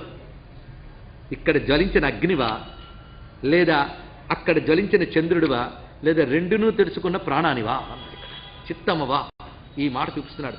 యద్రవతి తత్ర కిం త్వం కిం తత్ర త్వమసి యజ్వలతి కిము తత్రాసి మహేశ్వరి యదుభయమే తద్విజానాతి. ఇది ఇక్కడ ఈ మాటలో చెప్తున్నది. యద్రవతి తత్ర కిం, అమ్మా నువ్వు ఆ ద్రవించే చోటున్నావా, లేక జ్వలతి తత్ర కిం జ్వలించే చోటున్నావా, లేక ఈ రెండిటినీ దేని ద్వారా తెలుసుకుంటున్నావా ఆ చోటున్నావా అన్నాడు. దేని ద్వారా తెలుసుకుంటున్నాం? హృదయం, చిత్తం. దీని ద్వారా కదా ప్రాణ సాధన. చిత్తము ద్వారా చింతన ఇత్యాదులు మనం చేస్తున్నాం. ఆ చింతన, చిత్తము, ప్రాణశక్తి యొక్క స్థానమే హృదయం. అక్కడున్నావా అన్నాడు. ఇక్కడున్నావా అక్కడున్నావా, రెండింటినీ తెలుసుకునే చోటున్నావా అని ప్రశ్నించి వదిలేశాడు. అంటే అర్థం 3 చోట్ల నువ్వే ఉన్నావు అని చెప్పాడు. ఇక్కడ జ్వలించేది నువ్వే, అక్కడ ద్రవించేది నువ్వే, ఇక్కడ గ్రహించేది నువ్వే. జ్వలించడం, ద్రవించడం, గ్రహించడం 3 విషయములు ఇక్కడ చెప్పారు. ఇప్పుడు మనకు ఒకటి అర్థమాలు, జాగ్రత్తగా చూడండి. ఇక్కడ అగ్ని జ్వలించిందండి కుండలంలో, పైకి వెళ్ళి అందుకున్నది. ఇక్కడ ఈ సూర్యుని సహకారం చేతే వెళ్ళింది, ఆ చంద్రుడిని పట్టుకోగానే కరిగింది. కరిగినప్పుడు ఆ ద్రవీభూతమైన స్థితి క్రిందికి వచ్చి క్రమంగా కుండలిని దగ్గరికి చేరుకుని స్థిరంగా నిలబడింది. అక్కడ సుప్తమై ఉండదు, జాగృత అయి ఉంటుంది. అందుకే తిరిగి కుండలినికి చేరినా యోగి యందు జాగ్రత్త దశలోనే ఉంటుంది కుండలిని. అది తెలుసుకోవాల్సింది. అవాప్య స్వాంభూమి అంటే మళ్ళీ తిరిగి వచ్చి పడుకోలేదు, జాగృతి ఉంది. ఇది మీరు పరిశీలిస్తే కింద అగ్ని రగిలింది, పైనుంచి సోముడు అంటే చంద్రుడు, చంద్రస్థానం, సోమము ద్రవించింది. ద్రవించిన సోమం పడుతూ ఉంటే ఎలా ఉన్నది? అగ్నిగుండంలో సోమరసం పడుతోంది అంటే మొత్తం అగ్ని రహస్యం, యజ్ఞ రహస్యం కనబడిందా లేదా? అంటే యాగానికి యోగానికి ఉన్న సంబంధం చూడండి. బయట చేస్తే యాగం, లోపల చేస్తే యోగం. అందుకే 2 మాటలు చెప్పారు. మహాయాగక్రమారాధ్య బయట చేస్తే, రహోయాగక్రమారాధ్య లోపల చేస్తే. ఇంతే విషయం. అక్కడిది ఇక్కడిది ఇది తెలుసుకో. యాగానికి యోగానికి సమన్వయం చేసుకో. నువ్వు పెట్టిన అగ్నికుండం నీ మూలాధారం. నువ్వు పోస్తున్న హవిష్షు అది దివ్యమైన రసస్వరూపమైన చంద్రస్వరూపము. ఈ అగ్ని సోమములతోనే జగత్తంతా ఉంది. అగ్ని సోమాత్మకం జగత్. నీ జగత్తు కూడా అగ్ని సోమమే. కింద ఉన్న కుండలిని అగ్ని, పైన ఉన్న చంద్రుడు సోమము. ఇంతేగా నీ బతుకు. ఈ కింద ఆ కింద ఈ 2 అగ్నిశోమం కాదా నువ్వు? అయితే యజ్ఞజీవనం కాలేదు. యజ్ఞజీవనం అంటే ఇది గ్రహించితే అదే యజ్ఞజీవనం. కనుక యాగానికి యోగానికి ఉన్న సంబంధం చూడండి. అంటే భారతీయ విజ్ఞానం ప్రతిదీ కూడా దేనికది విడిగా కాకుండా ఒకదానితో ఒకటి అనుబంధం ఉన్నది. అది తెలియకుండా అది అక్కర్లేదు, ఇది కావాలి, ఇది అక్కర్లేదు, అది కావాలంటే చాలా ప్రమాదం. ఒకదానితో కూడా అనుబంధం ఉన్నది. అయితే తత్వదృష్టి తరించాలనే తపనతో ఎవడైనా ఏదైనా చేస్తే అది క్రమంగా ఇంకో దాని వైపు పరిస్థితికి తీసుకువెళ్తుంది. ఇది గ్రహించాలి. అందుకే రమణుల ద్వారా బ్రహ్మజ్ఞానాన్ని అవగతం చేసుకుని, అప్పటికే ఉపనిషత్తులు ఎన్నో మథనం చేసిన మహాత్ముడే, కానీ రమణుల ద్వారా అది అనుభవానికి వచ్చింది. ఎందుకంటే అన్ని ఉపనిషత్తులు వేదములు తెలిసిన మహర్షులకి దక్షిణామూర్తి ద్వారానే అనుభవానికి వచ్చింది. అలాగే దక్షిణామూర్తి మరో స్వరూపమైనటువంటి మౌనమూర్తి రమణుల ద్వారా వీరికి అనుభవం వచ్చింది. అందుకు ఆ అనుభవాన్ని సమన్వయిస్తున్నారు. అంటే ఏ బ్రహ్మానుభవం ఉందో దానికి విరుద్ధం కాని యోగాన్ని చెప్తున్నారు. కానీ అగ్నిష్టోమం అనే యాగము ఒకటి ఉంది యజ్ఞ ప్రక్రియలు. ఇప్పుడు అసలు అగ్నిహోత్రాలు అవి తెలిస్తే ఇది వినకూడని పదాలు విన్నట్టు ఉంటుంది. ఇప్పటికీ అగ్నిహోత్రాలు ఉన్న వాళ్ళకి బాగా తెలుసు అగ్నిష్టోమము అంటారు. అగ్నిష్టోమం అనేటువంటిది అమ్మా అది ఇక్కడ జరుగుతున్నది. అయితే ఎప్పుడైతే అగ్నిష్టోమ యాగం జరిగిందో పశు బలి ఇవ్వాలి, అంటే పశువుని బలి ఇవ్వాలి. ఇవి చెప్పగానే మళ్ళీ మనం ఏవేవో అంటాం. పశువుని యజ్ఞంలో బలి ఇవ్వడం గురించి చర్చించే సమయం కాదు. ఎందుకంటే ఆ యజ్ఞాలలో పద్ధతుల్లో చర్చలు మాత్రం మిగుల్చుకుని అవసరంగా పాడిపోవడం ఎందుకు? వాటి ప్రయోజనం వాటికి ఉన్నది, వాటి గురించి ఇక్కడ చర్చ చేయొద్దు. కానీ పశుబలి అనే దాన్ని జ్ఞానపరంగా యోగపరంగా తెలుసుకోవాలి. ఎందుకంటే ఇప్పుడు అన్నీ కూడా స్మరణే, కలో స్మరణాన్ముక్తికి. అసలు యజ్ఞాలు యాగాలు ఎలాగోలేవు, కనీసం అంతర్యాగాలైనా చేసుకుంది. అంతర్యాగము అని ఒక ప్రక్రియ ఉంది. అంతర్యాగం అంటే ఇది, నీ లోపల కుండలిని శక్తిని భావనగా గ్రహించుతూ వెళితే అదే సాధన. అది చెప్తారండి. కొంతమంది శ్రీ విద్యోపాసకులు అయితే పొద్దున్నే లేచి ఒక్కొక్క చక్రంలో తల్లిని భావన చేస్తూ వెళ్తారు. వాళ్ళ ఉపాసన అంతా అక్కడే అయిపోతుంది. వాళ్ళు బహిశ్చక్రాన్ని ఆరాధిస్తున్నారో లేదో తెలియదు. అందుకే రామకృష్ణ పరమహంస ఒక మాట అంటారు, సాత్విక భక్తుడి సాధనంతా దోమతెర మాటనే అయిపోతుంది అన్నాడు. గొప్ప మాట. ఈ మాట ఎందుకు చెప్పాడో అర్థం చేసుకోవాలి. దోమతెర మాటన అంటే దోమతెర వేసుకుని పడుకుంటారు కదా, ఆ లేచి ప్రాతకాలం లేచి అక్కడే అయిపోతుంది వాడు సాధన. బయటకు చూస్తే ఏ సాధన లేని వాళ్ళలాగా కర్మలు విడిచిపెట్టేసిన వాళ్ళ కనబడతాడు. కానీ వాడు చేస్తున్నంత మహాకర్మ ఎవడు చేయడు, బాహ్యంగా చేయడంతే. ఒకళ్ళు బాహ్యంగా చేసేవాళ్ళు నిందించాడు, అక్కడ కూడా దాన్నే చూస్తాడు వాడు, అది వేరే విషయం. అందుకే ఇక్కడ అంతర్యాగ క్రమంలో మనం భావనాత్మకంగా తెచ్చుకోవాలి ఇదంతా. కనుక అగ్నిహోత్రం ఎక్కడుందో తెలిసిపోయింది, సోమం ఎక్కడుందో తెలిసిపోయింది. ఈ రెండింటిని గ్రహించడానికి సూర్యమండలం ఎక్కడుందో తెలిసింది. ఇప్పుడు ఏతావగ్ని సోమౌ జ్వాలాభిశ్చంద్రికాభిరపి, ఈ జ్వాల అటు చంద్రిక, ఈ రెండు అగ్నిశోమములు అయ్యాయి. ఇదేనమా అగ్నిష్టోమం. అయితే బలేమిటి ఇవ్వాలి కదా. బలి అంటే పశుబలి. పశుత్వం ఏమిటి అంటే ఆవృణతస్తనుమనయో వ్యక్తిత్వం మే పశుర్భవతు. అద్భుతమైన మాట చెప్పాడు. నా వ్యక్తిత్వం యాగంలో పశువు అయిపోయిందమ్మా అన్నాడు. ఎవరికైతే ఆ పరాశక్తి తెలిసిందో వాడి వ్యక్తిత్వం పశువై బలైపోతుంది. పశుత్వం అంటే ఏమిటండి? పశువు అనగానే ఏవో అటువైపు జంతువుని చూడడం కాదు, అందరు జీవులే పశువులు. పశుత్వం అంటే ఒక్కటే అర్థం, దేహాత్మభ్రాంతి పశుత్వము. దేహమే నేను అనుకునే వాళ్ళందరూ పశువులే, ఒకటే మాట. ఎవడైనా ఎవడి దేహాన్ని వాడు అనుకుంటే వాడు ఆ రూపంలో ఉన్న పశువు. అందుకు పశుత్వం అంటే ఇంతే. ఎప్పుడైతే మన దేహంలో ఉన్న శక్తిని తెలిసిందనుకో, ఓహో ఈ శక్తి వల్ల ఇన్నాళ్ళు నేను అన్నాను, నేను ఇది కాదనమాట అదనమాట అని తెలిసిందప్పుడు నీ వ్యక్తిత్వం ఏమైపోయింది? అగ్నిలో హుతం కాలే, అజ్ఞానాగ్నిలో హుతం కాలే. ఇదే జ్ఞానాగ్ని దగ్ధ కర్మాణం తమాహు పండితం బుధా అని చెప్తుంది భగవద్గీత. అదే విషయం. కనుక నా పశుత్వం ఏమిటయ్యా అంటే ఈ నేను అనే భ్రాంతి పశుత్వం అయిపోయింది ఎప్పుడు ఆ యాగం జరిగితే. అందుకు రహో యాగ క్రమారాధ్య అనే మాట ఏదో క్యాసెట్లా టపటపా చదివడం కాదు, కొంచెం ఫీల్ అవ్వండి. ప్రతిరోజు అలా జరుగుతుందని అనుకోం. కంఠస్థ గట్టిగా పెట్టేస్తే కనీసం వారానికి ఒక్కసారి ఒక్క నామాన్ని ఒక్కసారి ఆలోచించండి. అప్పుడు లలితా సహస్రనామం పారాయణం కాదు, యోగం అవుతుంది. అది భావించుకోవాలి. భావించడానికి కొందరు అడుగుతుంటారు, పొద్దున్న లేచి చదవాలా, మధ్యాహ్నం చదవాలా, భోంచేస్తూ చదవాలా అని. కానీ ఊపిరి గురించి అలా అడగరు, ఊపిరి ఎప్పుడు తీయాలి. అయితే ఒకటి జపము పారాయణ అంటే పద్ధతిగా చేయండి, కానీ చింతన మాత్రం సర్వకాల సర్వావస్థల్లో చేసుకోవాలి. ఒక్కొక్క నామాన్ని చింతన చేయండి, అది అసలైన పారాయణ. చింతన అది కావాలి. అయినప్పుడు ఇప్పుడు రహోయాగ క్రమారాధ్య అంటే అర్థమైపోయింది కదా, అదంతా ఇక్కడ చూపించారు. ఇప్పుడు ఆ విధంగా నా పశుత్వాన్ని బలిచ్చేశానమ్మా, అజ్ఞానాన్ని బలిచ్చాను. అజ్ఞానం అంటే ఏమిటా అని ఎక్కువ లిస్టు రాసుకోవద్దు, ఒకటే అజ్ఞానం చెప్పేశాం కదా, దేహాత్మ భ్రాంతి. అగ్నిస్త్వం సోమస్త్వం. ఇందాక నువ్వు ఎవరా అడిగారా, ఇప్పుడు తీర్మానించేశారు. అగ్నిస్త్వం సోమస్త్వం త్వమధో జ్వలసి ద్రవస్యూర్ధ్వం. కరిగే క్రియా నువ్వే, కరిగి జారుతున్నది నువ్వే. ఈ యాగం యొక్క ఫలమైన అమృతత్వము అది నువ్వే అన్నారు ఇక్కడ. ఇదే బ్రహ్మార్పణం, బ్రహ్మహవి, బ్రహ్మాగ్నౌ బ్రహ్మణాహుతం, బ్రహ్మైవతేన గంతవ్యం బ్రహ్మకర్మ సమాధిన. ఇది ఇక్కడ అన్వయించుకోండి ఎలా కలుస్తుందో పూర్తిగా. అమృత మనయోహ ఫలం త్వం తస్య చ భోక్త్రీ చ చిదంబత్వం. అమృతము నువ్వే, అమృతాన్ని అనుభవించేది నువ్వే. ఏమిటి మాట ఇక్కడ? ఇదే అద్వైతం అంటే మరొకటి లేదు. ఇన్నిలో అగ్ని నువ్వే, సోమము నువ్వే, ద్రవించే క్రియా నువ్వే, లభించే అమృతము నువ్వే, అనుభవించే భోక్తవు నువ్వే అన్నాడు. ఇంకేమున్నది? అమృతానుభవం ఎవరిది? జీవుడనేవాడే కరిగిపోతే అమృతానుభవం ఎవరిది? ఏకత్వం మిగిలిపోయిందా లేదా? ఇది అర్థమవుతుందా? అర్థం చేసుకోవాలి. బ్రహ్మార్పణం, బ్రహ్మహవి, బ్రహ్మాగ్నం, బ్రహ్మణాహుతం, బ్రహ్మైవతే అని గంతవ్యం. ఆ మాట ఇక్కడ మొత్తం చెప్పాడు. ఇక్కడ ఆ అద్వైత సిద్ధిని దీని పరంగా నిరూపించి చూపిస్తున్నారు. అంటూ ఇంకా తన అనుభవం చెప్తున్నా. అమ్మా నా ఎన్ని పుణ్యాలు పండేయమ్మా, నాకొక్కసారి ఇలా కనిపించావు నువ్వు అన్నాడు. ఎందుకంటే ఈయన అమ్మ యొక్క లీలా శరీరాన్ని చూశాడు 2-3 మార్లు. అంతకుముందు భువనేశ్వరీదేవి దర్శనమైంది, రేణుకా దర్శనమైంది, కుండల్ని అనుభవం అయిపోయింది మహానుభావుడికి. అమ్మ నేనేం చేశాను కనబడ్డావు, ఇది కావాలి. అమ్మ అనుగ్రహం రాగానే అబ్బో చాలా చేశాను కనుక కనబడింది అనుకోవద్దు. కొందరు ఒకరోజు గంట జపం చేస్తే చుట్టూ ఇలా గర్వంగా చూస్తారు, అంటే ఏదో చేసేసామనుకునే. కానీ మహానుభావుడికి ఇంత సిద్ధి పొందాక అంటున్నాడు, కిన్ను సుకృతం మయాకృతం అఖిలేశ్వరి కిన్ తపస్తప్తం. అమ్మా నేను ఎన్ని జన్మల పుణ్యములు చేశాను, ఎన్ని తపస్సులు చేశాను, గజ్జన్మలు నాకు తెలియ కానీ ఈ జన్మలు ఏమీ చేయలేదమ్మా. నేను ఏమీ చెయ్యని, ఏమీ చేత కానీ నాకు నువ్వు కనబడ్డావు అంటే నీ అవ్యాజమైన కృప అంతే. ఒక పిల్లాడిని తల్లి అనుగ్రహించింది అంటే వాడి యొక్క ప్రోగ్రెస్ రిపోర్ట్ చూసి అనుగ్రహించదు, పిల్లాడి కనుక అనుగ్రహిస్తుంది అంతే. ఇక్కడ వీడంత గొప్పవాడు, ఎంత మేధావి, ఇవన్నీ చూసి తల్లి పిల్లాడిని అనుగ్రహిస్తుందా అండి? లేదు, పిల్లవాడు కనుక అనుగ్రహిస్తుంది. అలాగే పిల్లవాడిపై తల్లికి ఎలాంటి అవ్యాజమైన ప్రేమ ఉంటుందో నీకు నాపై అవ్యాజమైన ప్రేమ ఉంది గనక నువ్వు నీ అంతటి నువ్వే అనుగ్రహించి నాకు దర్శనమిచ్చావు అన్నారు. ఇక్కడ ఆ కుండలిని రూప స్ఫురణ నీ అంతటి నువ్వే అనుగ్రహించావు అంటే గత జన్మ సత్కర్మల వల్ల కలగవచ్చు, నా సత్కర్మల వల్ల పొందానన్న అహంకారమే. అమ్మ అనుగ్రహించింది అనుకంటే అది కూడా అహంకారార్పణమైపోతుంది. ఇది తెలుసుకోవాల్సింది ప్రతివారు కూడా. ఆ భావన క్రీడయసిమా ప్రతిక్షణం ఆనంద సుధానిధౌ అంతః. అమ్మా నువ్వు ఎల్లవేళలా కూడా ఆనంద సముద్రంలో నిన్ను ముంచేస్తున్నావు ప్రతిక్షణం. ఇది చూడండి, కొంతసేపు మాత్రమే ఆనందానుభవం కాదు, ప్రతిక్షణం. సవికల్పం కాదు, నిర్వికల్పం. ఇది చెదరుట లేదు, నిరంతరం ఆనంద మహాసముద్రంలో నన్ను ముంచెత్తిస్తున్నామంటే ఎన్ని జన్మల పుణ్యాలు, ఎన్ని జన్మల తపస్సులో తెలియదు తల్లి నీ అనుగ్రహం. ఎందుకంటే ఒకవేళ నేను ఇంతవరకు చేసిన పాపాలన్నీ పోయాయా అని అంటున్నాడు చూడండి. ఎందుకంటే పాపం పోతే కానీ అది రాదు.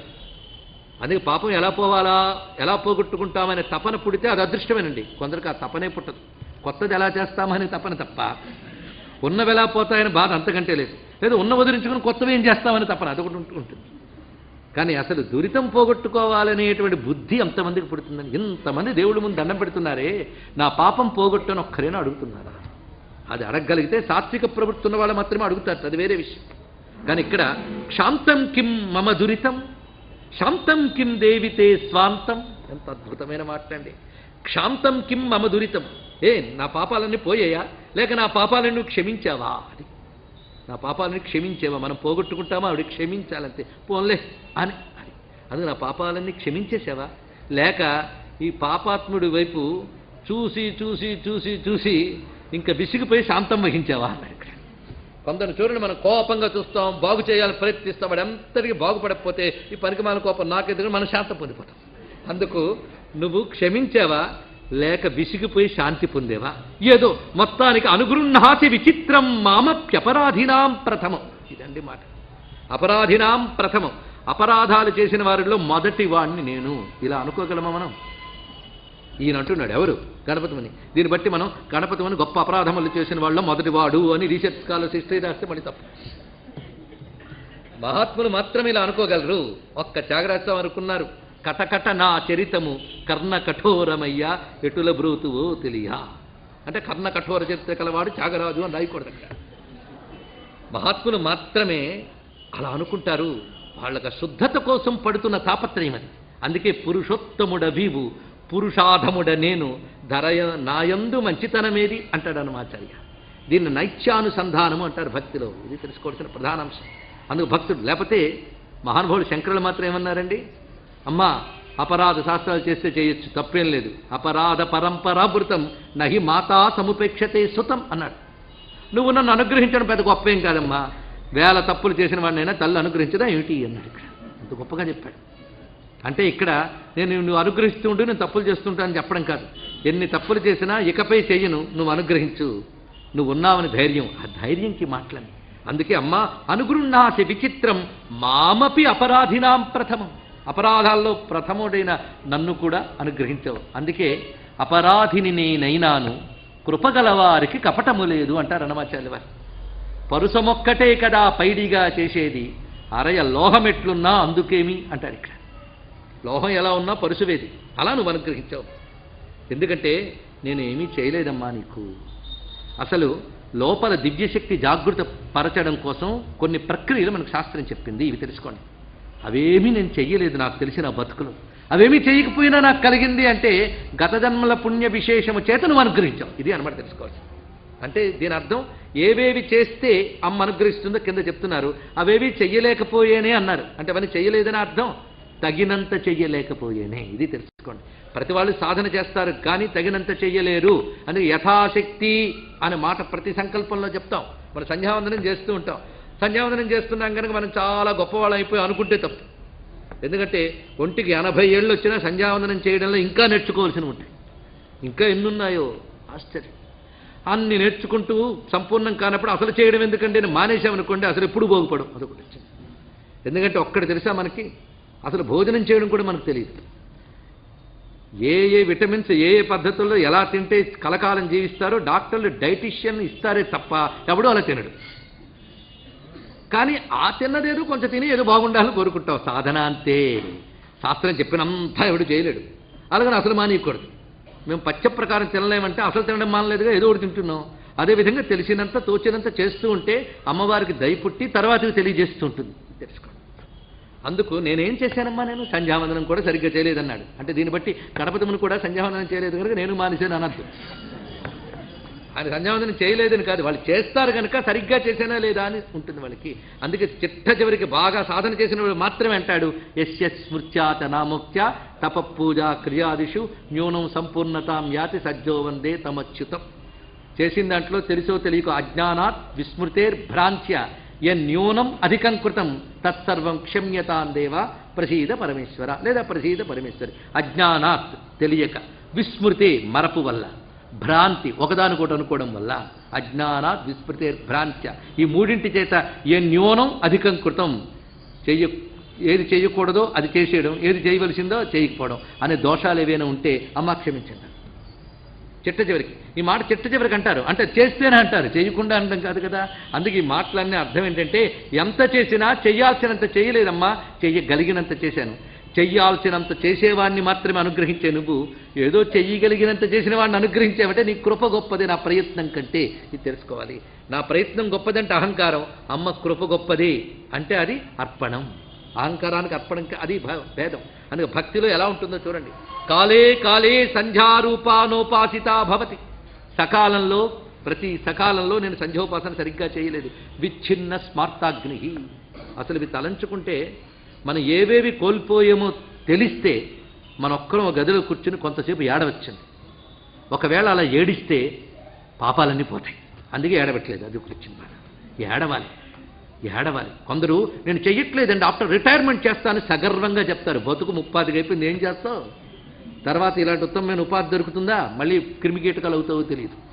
ఏమనంటే నా లైబ్రరీలో ఉపనిషత్ గ్రంథాలు ఉన్నాయండి, స్వగత విగత స్వజాతీయ భేదాల గురించి ఉపన్యాసం ఇస్తాడు. ఏం లాభం అండి? ఇక్కడ శుద్ధికి ఒక్క ప్రక్రియ చేయలేదు, కబుర్లు మాత్రం బాగుంది. స్నానం ఎలా చేయాలో పుస్తకం చదువుతున్నాడు కానీ స్నానం చేయట్లేదు. అలా ఉంది పరిస్థితి. ఏం లాభం? ఎన్ని రకాల స్నానాలు ఉన్నాయని అది పుస్తకం ఉందన్నాడు ఒకడు, అందులో ఒక్కడు కూడా చేయడు. ఏం లాభం అండి? అలా ఉంది మన పరిస్థితి. మొత్తానికి తలంచుకుంటే బాధపడాలి. ఇలాంటి బాధ ఇదే భావం ప్రతివాడు పడతాడు. అయ్యో ఇవి చెయ్యలేకపోతున్నానే, ఎందుకంటే దేశము అనుకూలం లేదు, కాలము అనుకూలం లేదు, మన యొక్క అహంకార అజ్ఞానాలు అనుకూలంగా లేనప్పుడు అప్పుడప్పుడు తలంచుకునేనా చెయ్యలేకపోతున్నాను. ఒక 2 కన్నీటి బొట్లు విడిస్తే ఎంత కరగకపోతే కన్నీటి బొట్టు వస్తుందండి. కన్నీరు రావడం అంత తేలిక. కొందరు పాపం భగవత్ చింతన చేస్తే కరుగుతారు. కరగకపోయిన హృదయాలు బండ హృదయాలండి. కరగాలి. అయ్యో ఇలా అయిపోయినే అని కొంచెం కన్నీరు కట్టానుకోండి వెంటనే పరమేశ్వరుడు అనుగ్రహిస్తాట. అందుకే కురియుమురా కన్నీటిని మరి మరీ విలపింపుమురా సరము గుర్చి పరమేశ్వరుడే దాల్చునురా పాపి అంటారు కృష్ణశాస్త్రి గారు. అంత అద్భుతంగా చెప్పారు చూడండి. అందుకు విలపనం తదపిచ నజాని విలపనం అండి. ఆ విలపనం చూపిస్తున్నారు. విలపనం చెయ్యలేకపోతున్నానే అని ఒక విలపనం. అమ్మా నువ్వు అనుగ్రహించేవు, ఏమీ చెయ్యింది నన్ను అనుగ్రహించేవా అని ఇదొక విలపనం. ఇది బాగుంది. విచ్ఛిన్న స్మార్తాగ్ని చాలా గొప్ప మాట. నిత్యాగ్నిహోత్రములకు ఇప్పుడు ఉండేవి, ఇప్పుడు అవి పోయి ఎక్కడో ఒకటో అరో ఒక మహారాష్ట్రం వెతికితే 2-3 దొరుకుతాయి. అంతకుమించి నిత్యాగ్నిహోత్రాలు పోయాయి.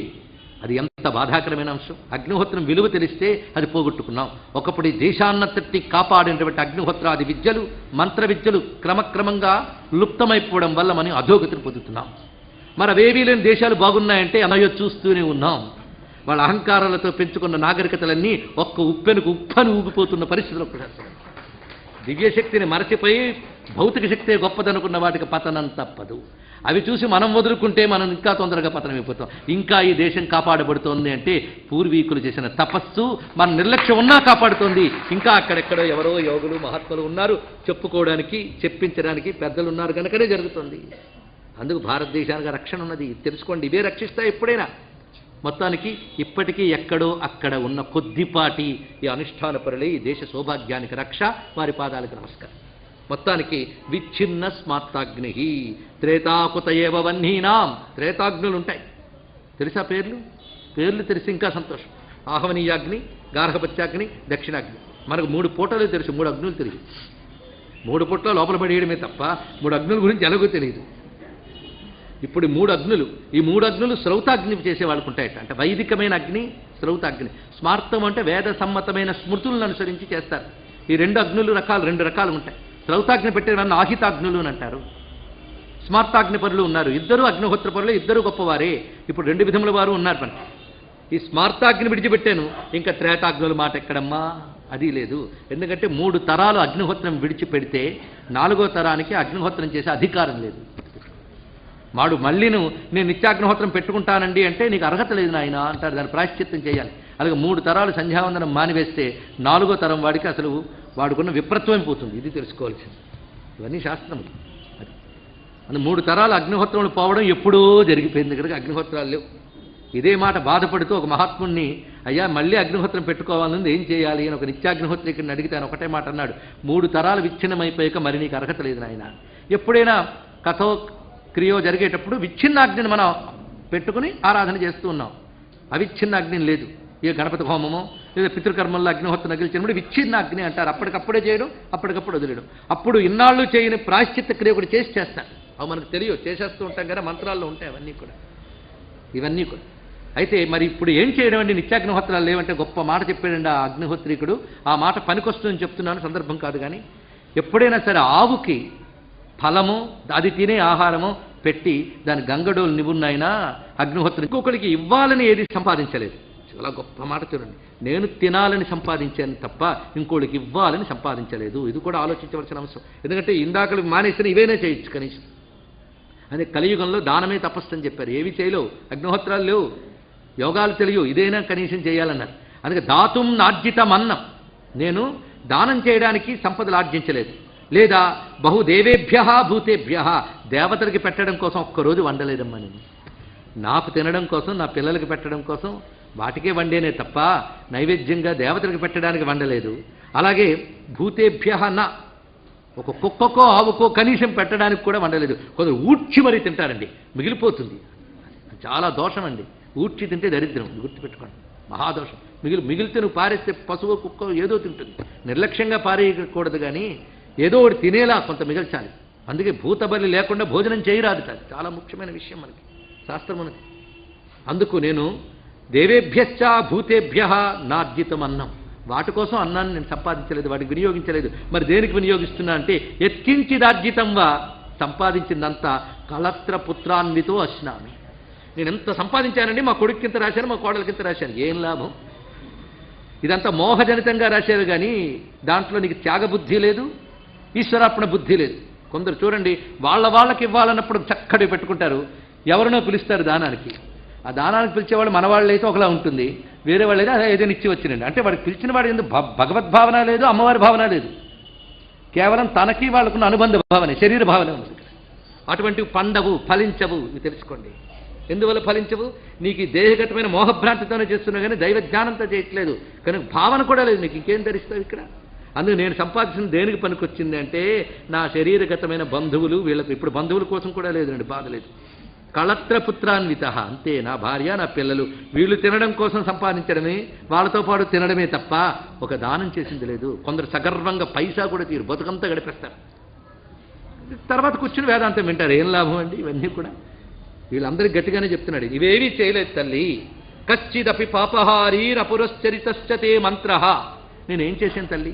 మంత్రాలు అయితే చాలా ఉన్నాయి, కానీ పాపాన్ని పోగొట్టుకోవడానికి మంత్రాన్ని పునశ్చరణ చేయాలంటారే, ఒక్క మంత్రం కూడా నేను పునశ్చరణ చేయలేదే అన్నారు. ఇది ఆలోచించుకోవాల్సింది. మంత్రం పునశ్చరణ చేయడం వల్ల సిద్ధి లభిస్తుంది. మంత్రం వల్ల వచ్చే సిద్ధి ఏమిటి? మనం ఎక్కడో ఆకాశంలో తేలిపోతాం, స్వర్గంలో అలా వేలాడుతుంటాం అనుకోవద్దు. మంత్రం వల్ల, సాధన వల్ల కావలసిన సిద్ధి చిత్తశుద్ధి. పాప సంహారం ఇంకోటి లేదు. అందుకే కశ్చిదపి పాపహారి న పురశ్చరితశ్చతే మంత్ర, నీ మంత్రములేవి కూడా పురశ్చరణ చేయలేదు. పాపహారమైన నీ మంత్రములు ఉపదేశం పొందడం కానీ, జపం చేయడం కానీ, పురశ్చరణ చేయడం కానీ చేయలేదు తల్లి. ఇవేవీ చేయని నన్ను ఏం చూసి అనుగ్రహించావు తల్లి నువ్వు? కం గుణమభిలక్ష్యమమ ప్రబుద్ధసేంతర్జగన్మాత. ఓ తల్లి, ఇవేమీ లేకుండా నా హృదయంలోంచి నువ్వు ఎలా మేల్కొన్నావమ్మా? తవమయి పృథక్ తనూజ ప్రేమాచ పక్షపాతోయం. ఇది పక్షపాతం. పక్షపాతం అంటే దోషమే కదా అంటే దోషం కాదుట. ఎందుకంటే కొడుకు మీద తల్లికి పక్షపాతం దోషం కాదు కనుక, అమ్మా ఇది నువ్వు నాపై పక్షపాతం చూపించడం వల్ల వచ్చిందే తప్ప నా గొప్పేమీ కాదు. అది ఇక్కడ చెప్తారు. ఈ ఒక్క విచారణ మీరు ఆలోచించుకోండి. ఎన్ని అద్భుతమైన విషయాలు చెప్పాడు. ఏవి చెయ్యాలో చెప్పాడు ఇక్కడ.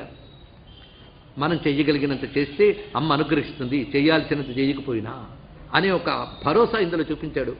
అమ్మ అనుగ్రహించగానే అనుకోవాల్సిన మాట, నీకు నాపై పుత్రుడి మీద ఉన్న పక్షపాతమేనమ్మా అని అంటూ మరొక మాట అంటారు.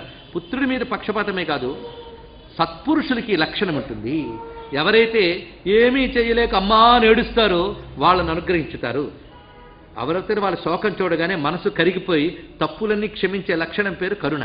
అది నీ దగ్గర ఎక్కువ ఉంది గనక ఈ సల్లక్షణం చేత నువ్వు నన్ను అనుగ్రహించేవు తల్లి అంటున్నారు ఇక్కడ. అథవా సతాం నిసర్గ సోయం త్వయి చాంబా సంభావ్య. నీ దగ్గర ఈ కరుణ సహజంగా ఉందమ్మా. కొందరికి శాస్త్రం చెప్తూ వస్తుంటుంది, దయతో ఉండాలిట అని నిన్ననే విన్నాను ఉపనిషత్తులు అని జాగ్రత్తగా ఉంటుంటాడు. ఏం లాభం? వాడికి చెప్తే వచ్చింది, పోనీ చెప్పినా వచ్చింది, అది సంతోషిద్దాం. కొందరికి చెప్పకుండా వస్తుంది. అమ్మ నీ స్వభావ సిద్ధంగా కారుణ్యం ఉంది తల్లి. అందుకు ఇప్పుడు నాకు తెలిసిందంటే నైసర్గికమైన నీ కరుణ చేతనే నీ అంతట నువ్వు నన్ను అనుగ్రహించి ఈ విధంగా సాక్షాత్కరించావు అని చెప్పారు ఇక్కడ. ఇప్పుడు మమ్మ నేను మంత్రాలు చాలా జపం చేశాను.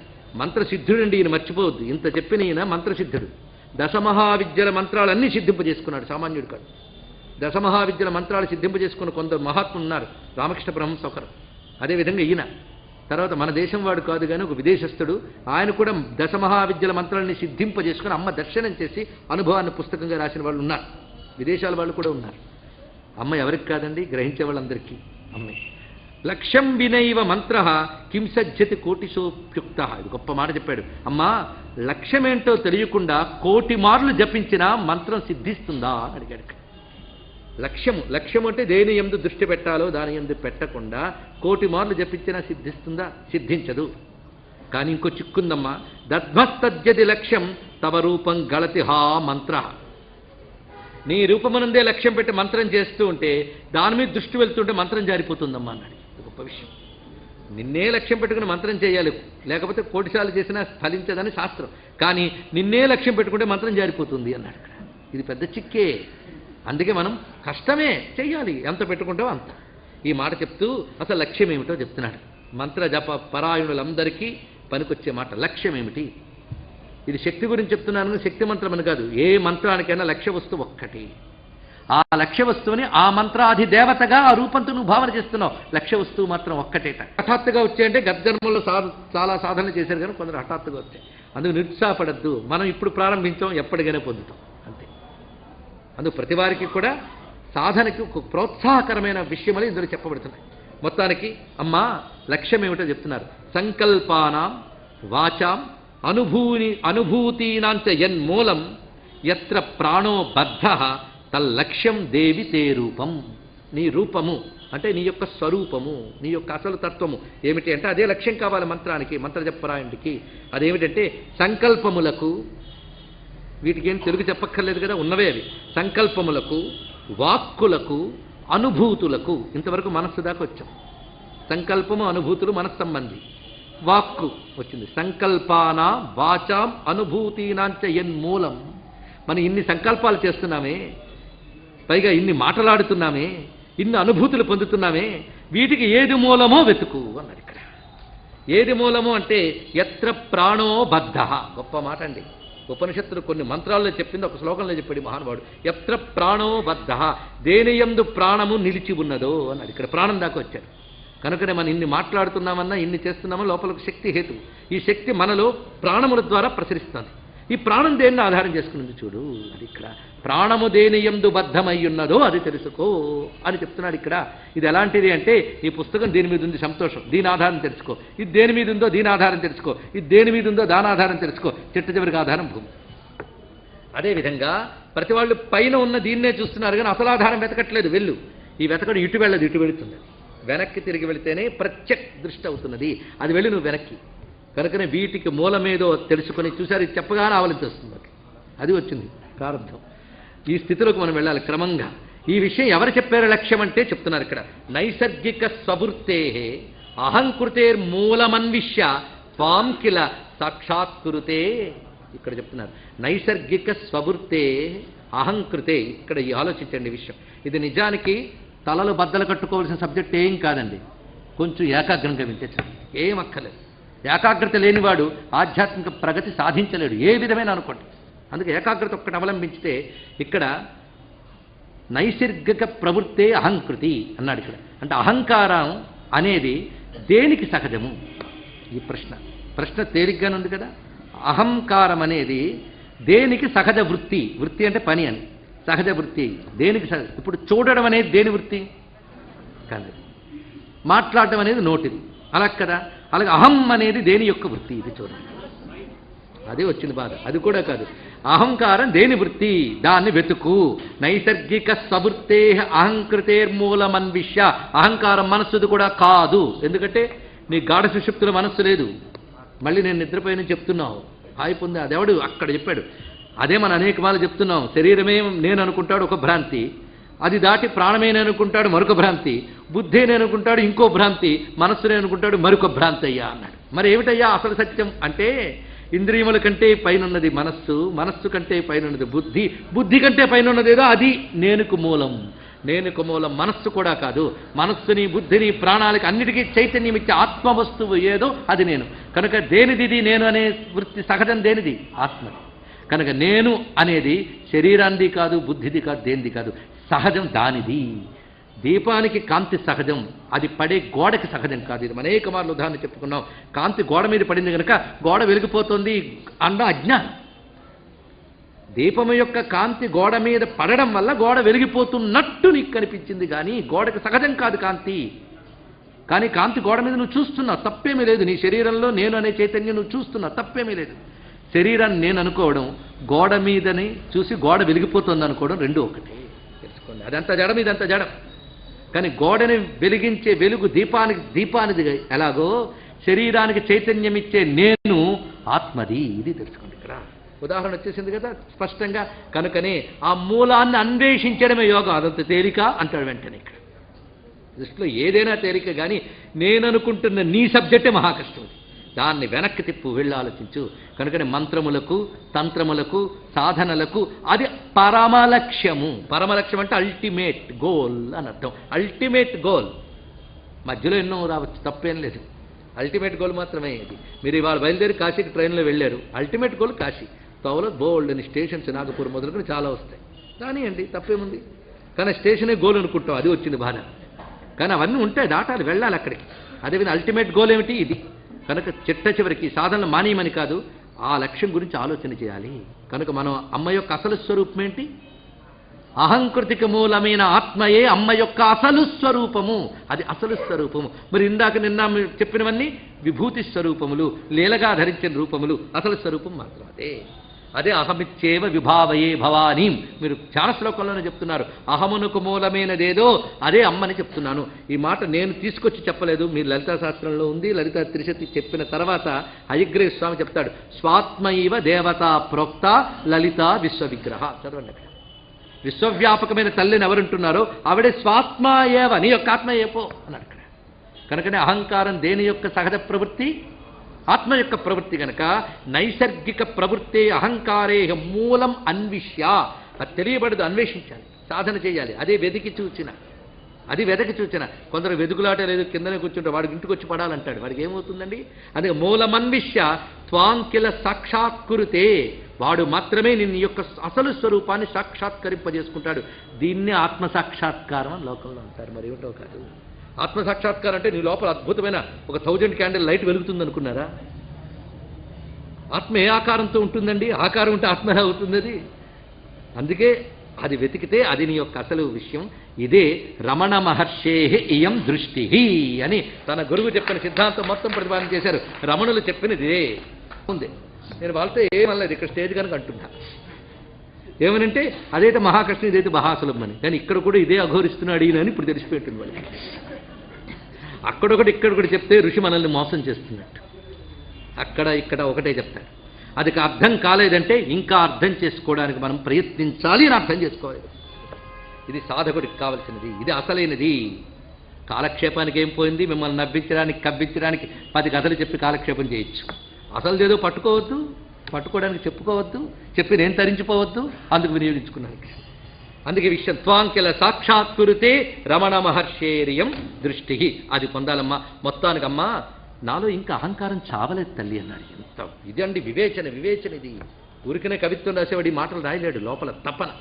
నాలో అహంకారం అతిపుష్టం అహంకారం, అతిపుష్టం అహంకారం పశుమేతం. బలిసిపోయిన పశువమ్మా నా అహంకారం. నువ్వు ఒక్కసారి నాలో జాగృతి చెందేవి కానీ నాకు ఇంకా అహంకారం వదలలేదు తల్లి, ఇంకా ఎక్కడో పట్టి ఉంది నాలో అహంకారం. కనుకనమ్మా ఒక్కటి, ఈ బలిసిన పశువుని బలి చేస్తున్నాను చూడు ఇక్కడ నీ దగ్గర, అంతే. అహంకారాన్ని అర్పిస్తున్నాను. అతి పుష్టం అహంకారం పశుమేతం తుభ్యమర్పయతే. పశుబలి అంటే ఇదండి, నీ అహంకారమైన పశువుని అర్పించు. ప్రమథపతి ప్రాణేశ్వరి, ప్రమథపతి ప్రాణేశ్వరి, ప్రమథపతి అయిన పరమేశ్వరునికి ప్రాణేశ్వరి. గణపతి ఏకాంత భక్తోయం, నీ ఏకాంత భక్తుడినమ్మా అన్నాడు. ఏకాంత భక్తి అనేది చాలా విశేషం అండి. ఆత్మవస్తువుగా పరమాత్మని తెలుసుకుని ఉపాసించే భక్తుడు ఏకాంత భక్తుడు. ఇది తెలుసుకోండి. భక్త ఏకాంతినో ముఖ్యాహ, వాడికి పరబ్రహ్మము తప్ప మరొక విషయం పట్టదు, అన్యము పట్టదు, వాడు ఏకాంత భక్తుడు. ఏకభక్తిని విశిష్యత అయిన భగవద్గీతలో స్వామి ఈ మాట చెప్పాడు. నారదుడు భక్తి సూత్రాల్లో ఏకాంతినో ముఖ్యాహ అని చెప్పాడు. ఇదే విషయం నరనారాయణులు నారదునికి ఏకాంత భక్తుడివైతే నీకు విష్ణు దర్శనం లభిస్తుంది. ఏకాంత భక్తి కావాలండి. అది ఆ విధంగా తల్లి ఏకాంత భక్తుణ్ణి నా యొక్క అహంకారాన్ని అర్పిస్తున్నాను నీకు. నువ్వు అవ్యాజమైన కృప చూపించావు. అవ్యాజ కరుణామూర్తి అజ్ఞాన ధ్రాంత దీపిక. ఈ మాట అంటే తరించాలని తపనుంది తప్ప తరించే పద్ధతి తెలియదు తల్లి అంటే అయ్యో బాధపడుతున్నాడే అని ఆవిడే అనుగ్రహిస్తుందనే మాట మనకి ఇక్కడ ఉంది. అది అవ్యాజ కరుణామూర్తి అనే మాటను ఇక్కడ చూపించారు. మొత్తానికి సాధనకి పనికొచ్చే మంచి విషయంలో చూపిస్తున్నారు. తల్లి మొత్తానికి నువ్వు ఎక్కడుంటావో తెలిసిపోయింది. సారమీశ్వరి తిలేష్వివ తైలం విగ్రహేషు నిఖిలేషు నిగూఢం ఏ ధియా మథనతో విదురేకం తే భవంతి విబుధాస్వయిల్లీనాహ. అమ్మ ఎవడు జ్ఞాని అవుతాడు, ఎవడు నీలో లీనమవుతాడు అంటే ఇక్కడ చెప్తున్నారు. అమ్మవారిలో నిజంగా లీనమవ్వాలి అని ఉంటే ఇలా అవ్వాలి మనం. సారమీశ్వరి తిలేష్వివ తైలం విగ్రహేషు నిఖిలేషు నిగూఢం. ఇది మాట. అమ్మ నువ్వు ఎలాగ అన్నిట్లో వ్యాపించిపోయి ఉన్నావంటే సారవస్తువుగా వ్యాపించిపోయావు. సారవస్తువు అని అంటే బయటికి కనిపించేది నిస్సారం, లోపల ఉన్నది సారం. బత్తాయి పండులో బత్తాయి రసం లాగా అంతే. ఇక్కడ విశ్వమంతా స్థూలమే, గ్రాస్ మెటీరియల్, దాని లోపల ఉంది సటిల్. అది పట్టుకోవాల్సింది ఆ సారం. సారమీశ్వరి అమ్మ అంతటా ఉంటారంటారండి అంటే ఇలా ఉంటుందిట. తిలేష్వివ తైలం, తిలేషు తైలం అంటే నువ్వులలో నూనె వలే వ్యాపించి ఉంటావు. నువ్వుల పప్పును చూడగానే నూనె కనబడుతుందా? కనబడదు. అలాగే స్థూలాన్ని చూడగానే అందులో సార వస్తువు తెలియదు, కానీ ఉందని తెలుసుకో. అందుకు తిలేష్వివ తైలం, తిలలయందు తైలము వలె ఉంటావు. ఎలా ఉంటావు? విగ్రహేషు నిఖిలేషు, విగ్రహములంటే ఉపాధులు, నిఖిలేషు విగ్రహేషు అంటే అన్ని ఉపాధులు యందు ఎలా ఉంటుంది? నిగూఢం, కనబడకుండా నిగూఢముగా ఉంటుంది. ఇది గుహ్యం అంటే నిగూఢముగా ఉంటుంది తైలము వలె. ఈ మాటే ఉపనిషత్తు చెప్తోంది. ఏకో దేవ సర్వభూతేషు గూఢ. అదే మాట నిగూఢం. ఏ ధియా మథనతో విదుహు. అయితే ఆ నిగూఢమైనది ఎలా తెలుస్తుంది? మథన చేయి తెలుస్తుంది. నువ్వుల పప్పు నుంచి నూనె తీసుకోవడం మథనం చేయలే, నువ్వు పాల నుంచి వెన్న తీసుకోవడం కోసం కష్టపడలే, తోడిపెట్టు మథనం చేసావు, కావాల్సిన పరికరాలు తెచ్చుకున్నావు, అవి కావాలనుకున్నావు కనుక మథనం చేసావు. ఇది అక్కర్లేదు అనుకున్నావు కనుక మథనం చేయట్లేదు. ఇంతే. ఇక్కడ మథనం చేయి, మథనం చేస్తే తప్పకుండా తిరుగుతుంది. ఏ ధియా మథనతో విదురేకం తే భవంతి విబుధాః త్వయిలీనాః. ఆ మథనం చేసిన వాడు మాత్రమే జ్ఞాని అవుతాడు, వాడు నీలో లీనమవుతాడు. ఇంతేనండి సూత్రం. అమ్మవారు ఎక్కడున్నారు? సర్వత్రా ఉన్నారు. ఎలా ఉన్నారు? నిగూఢముగా ఉన్నారు, వ్యాపించి ఉన్నారు. అది తెలియాలంటే మథనం చేయాలి. మథనం చేసేవాడే జ్ఞాని అవుతాడు, వాడు నీలో లీనమవుతాడు. అయిపోయింది. తెలుసుకోవాల్సింది ఏంటో చెప్పాడు, సమస్య ఏంటో చెప్పాడు, చేయాల్సిందేంటో చెప్పాడు. ఇంకేం చెప్పాలండి? అంతా ఇందులో ఉంది. ఇప్పుడు మిగిలిందేమిటి? చెయ్యడం. మథన. మథనం అంటే సాధన. మథనం అన్నారు కనుక వెళ్ళి ఇంకా పెరుగు తిప్పుతూ కూర్చోవడం కాదు. మథనము సాధన. ఇది చెయ్యు, నీకు తెలుస్తుంది. సాధన అంటే ఏమిటి? జపం తపం నిజమే, అవి చాలా అవసరమే. సాధకుడు ఎలా సాధన చేసిన వాడు ఎలా ఉంటాడు, సామాన్యుడు ఎలా ఉంటాడో ఒక శ్లోకంలో చెప్తున్నారండి. సాధన చేసి అమ్మవారి స్వరూపం తనలోనూ ఉందని తెలుసుకున్నటువంటి వాడు ఎలా తిరుగుతూ ఉంటాడు, మనకి వాళ్ళకి తేడా ఏమిటో చెప్తున్నాడు. ఆయసం త్రిభువనేశ్వరి పిండం వన్హినేవ తపసా తనుపిండం యశ్చ చిజ్వలన జాలమయం చాత్ తప్తమంబా స తవాలయ భూత. ఒక ఇనప గుండు బాగా కాలిపోతే అదంతా నిప్పుమయమైపోయినట్టు, దాన్ని ముట్టుకుంటే మనకి కాలుతుంది చెయ్యి. ఇనప గుండుని ముట్టుకుంటే కాలదు, అది బాగా అగ్నిలో కాలిపోతే అది అగ్నిమయమైపోతుంది.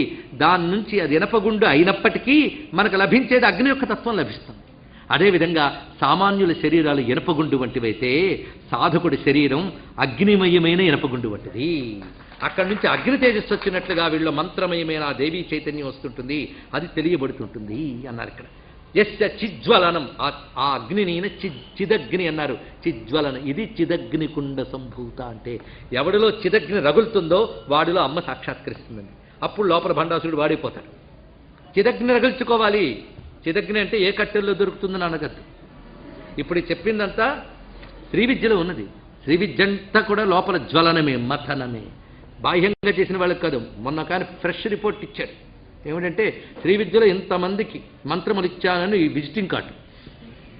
పైగా నేను ఇలా వెళితే ఫలానా వాడు నా దగ్గర డామ్ అని పడిపోయి ఇన్ని కోట్లు ఇచ్చాడండి. ఇవా విద్యకి ఎటువంటిది పట్టుకుని ఎక్కడ పడిపోతున్నారో చూడండి. ఇదంతా కూడా దీనికే రామదాస్ చెప్తాడు, అది ముత్యాలనిచ్చి ఉప్పు కొనుక్కున్నట్టుందయ్యా వ్యవహారం అంతా అన్నాడు.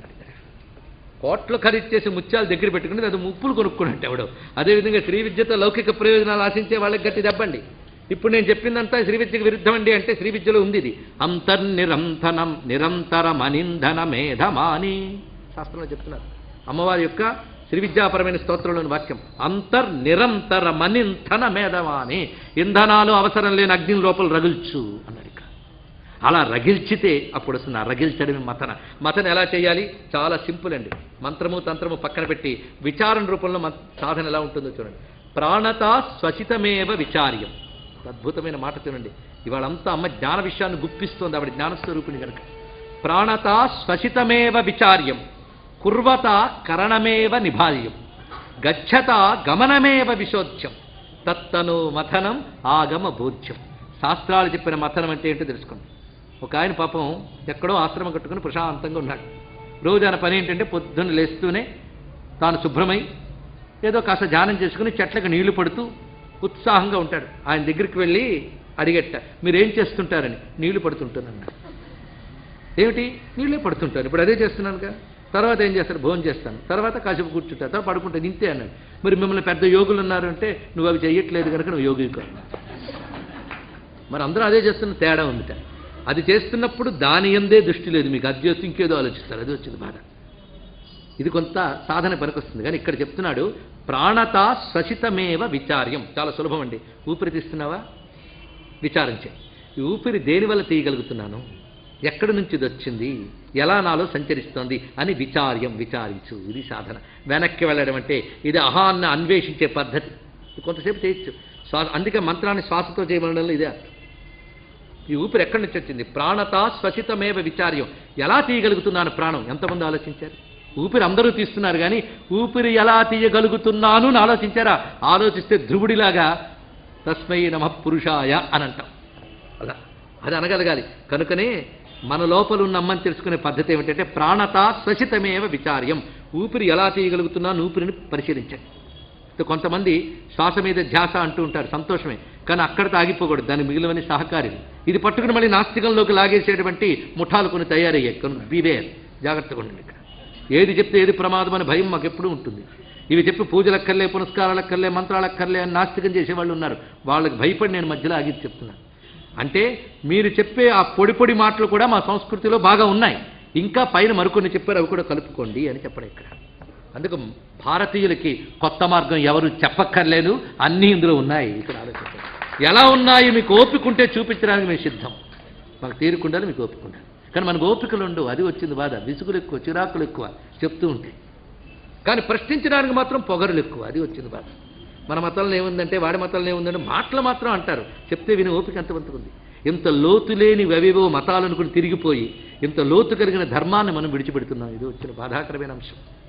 ఏదో గత జన్మల పుణ్యాలు ఉండడం వరకు ఇక్కడ పడ్డాం, అదృష్టం. ఏవో పాపాల వల్ల బయటకు వెళ్ళిపోవద్దు, అది ఇక్కడ చెప్తున్నది. ప్రాణతా శ్వసితమేవ విచార్యం. ఊపిరి తీస్తున్నంతసేపు ఈ ఊపిరి ఎక్కడి నుంచి వచ్చింది వెతుకు. చేసామా ఎప్పుడైనా? చేస్తే మంచిది. రెండవది కుర్వత కరణమేవ నిభాల్యం. నిభాల్యం అంటే ఆలోచించదగినది అని అర్థం. చేస్తున్నంతసేపు ఎలా చేయగలుగుతున్నానో ఆలోచించు. మనం అనేక మార్లు ఈ మాటలు వివిధ ఉదాహరణలతో చెప్పుకున్నాం. చేస్తూ ఇవాళ దేవుడికి నమస్కారం పెట్టాను, 2 చేతులు ఎత్తి, చాలా బాగుంది, సంతోషం. చెయ్యి ఎలా ఎత్తగలిగావు, ఎలా పెట్టగలిగావు? ఆ చెయ్యే కదలలేకపోతే నువ్వేం చేయగలవు? కనుక సృష్టిలో ఏది చేసినా, ఏ పని చేసినా, అదే వర్క్ ఈజ్ వర్షిప్ అనే మాట సరిగ్గా అర్థం చేసుకోవాలి. ఏ పని చేసినా ఆ పని ఎలా చేయగలుగుతున్నావు? నీకు శరీరంలో ఈ ఇంద్రియములు కదలడం వల్ల, ఒక వస్తువు సహకరించడం వల్ల, ఆ వస్తువు ఆ పనికి పనికొచ్చే శక్తి ఆ వస్తువులో ఎవడు పెట్టాడు? ఈ చేతులు ఈ శక్తి ఎక్కడిది? ఆలోచించు. ఆలోచిస్తే వెనక్కి వెళతావు. ఇందాక చెప్పాం కదా, గోడ వెలిగిపోతుంది అనుకుంటున్నావు, గోడ మీద వెలుగలా వచ్చిందని వెతుకు. వెతికితే వెలుగు మూల మీద దీపం అదే కనబడుతుంది. మనం వెతకడం లేదు, అదే అన్వేషణ, అదే సాధన. అందు కుర్వత కరణమేవ నిభాల్యం, గచ్చత గమనమేవ విశోధ్యం. నడుస్తూ ఉన్నంతసేపు ఎలా నడవగలుగుతున్నాను ఆలోచించు. ఎలా వెళ్ళిపోతుంటాయి? ఎవడి వల్లండి? అసలు ఇంతసేపు ఊపిరి తీస్తాం. ఎవరైనా నేను ఊపిరి తీస్తున్నాను అని కూర్చున్నారా ఇక్కడ? మనకు తెలియదు, అది అలా సాగిపోతుంది. పరిశీలించండి.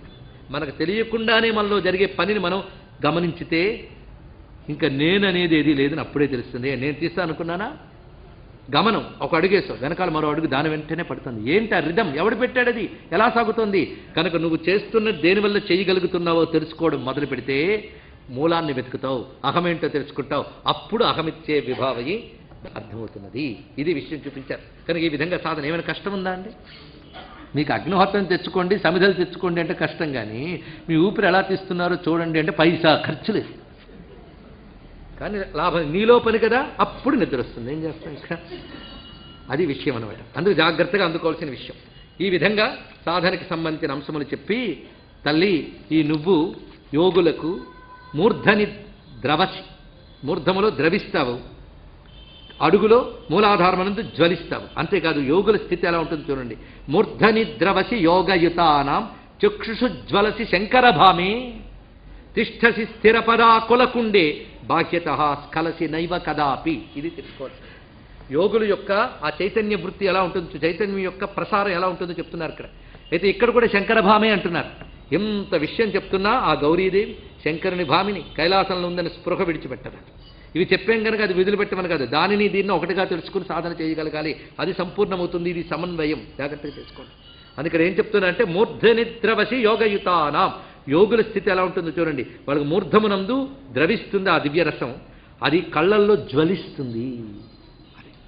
అలాగే తిష్టసి స్థిరపదా కులకుండే, వాళ్ళ కులకుండంలో స్థిరంగా ఉంటుంది ఆ శక్తి. అది ఇక్కడ చూపిస్తున్నారు. కనుక సహస్రాల దగ్గర అది ద్రవిస్తుంది, కళ్ళల్లో జ్వలిస్తుంది, కులకుండంలో స్థిరంగా కూర్చుంటుంది. ఇక్కడ 3 స్థితులు చెప్పారు చూడండి. ద్రవించడం అంటే రసం, రసం యొక్క స్థితి ద్రవించడం కదా. రసం అంటే ఆనందం. కనుక ద్రవించేటప్పుడు రసస్థితి, ఇక్కడ జ్వలించేటప్పుడు చిత్. కనుక రసం అంటే ఆనందం అన్నాం, ఇక్కడ జ్వలించే జ్వాల అగ్ని కాదు కదా, చిత్కళ. కనుక కళ్ళల్లో చిత్కళగా ఉంటుంది యోగులకి. సహస్రాలలో ద్రవీభూతమై ఆనంద రూపం. రసం అంటే ఆనందం అన్నాం, జ్వాల అంటే చిత్ అన్నాం. క్రిందకి వెళ్ళి స్థిరంగా కూర్చుంటుంది మూల ఆ కుండంలో, స్థిరంగా ఉంటుంది. ఉంటుంది అంటే సత్. ఇప్పుడు రండి, ఆనందము, చిత్తు, సత్తు, ఇట్నుంచి వెళ్ళండి సచ్చిదానందం. అది అనమాట విష్ణు. కనుక సచ్చిదానంద స్వరూపిణిగా మనలో ఉన్నది ఆనందానుభూతి, రసము, చిత్, సత్ 3 చూపించారు. అందుకే ఎవరికిది? యోగులకి. కనుక వాళ్ళు ఎప్పుడు సచ్చిదానంద తత్వంలోనే వాళ్ళు ఉంటున్నారు.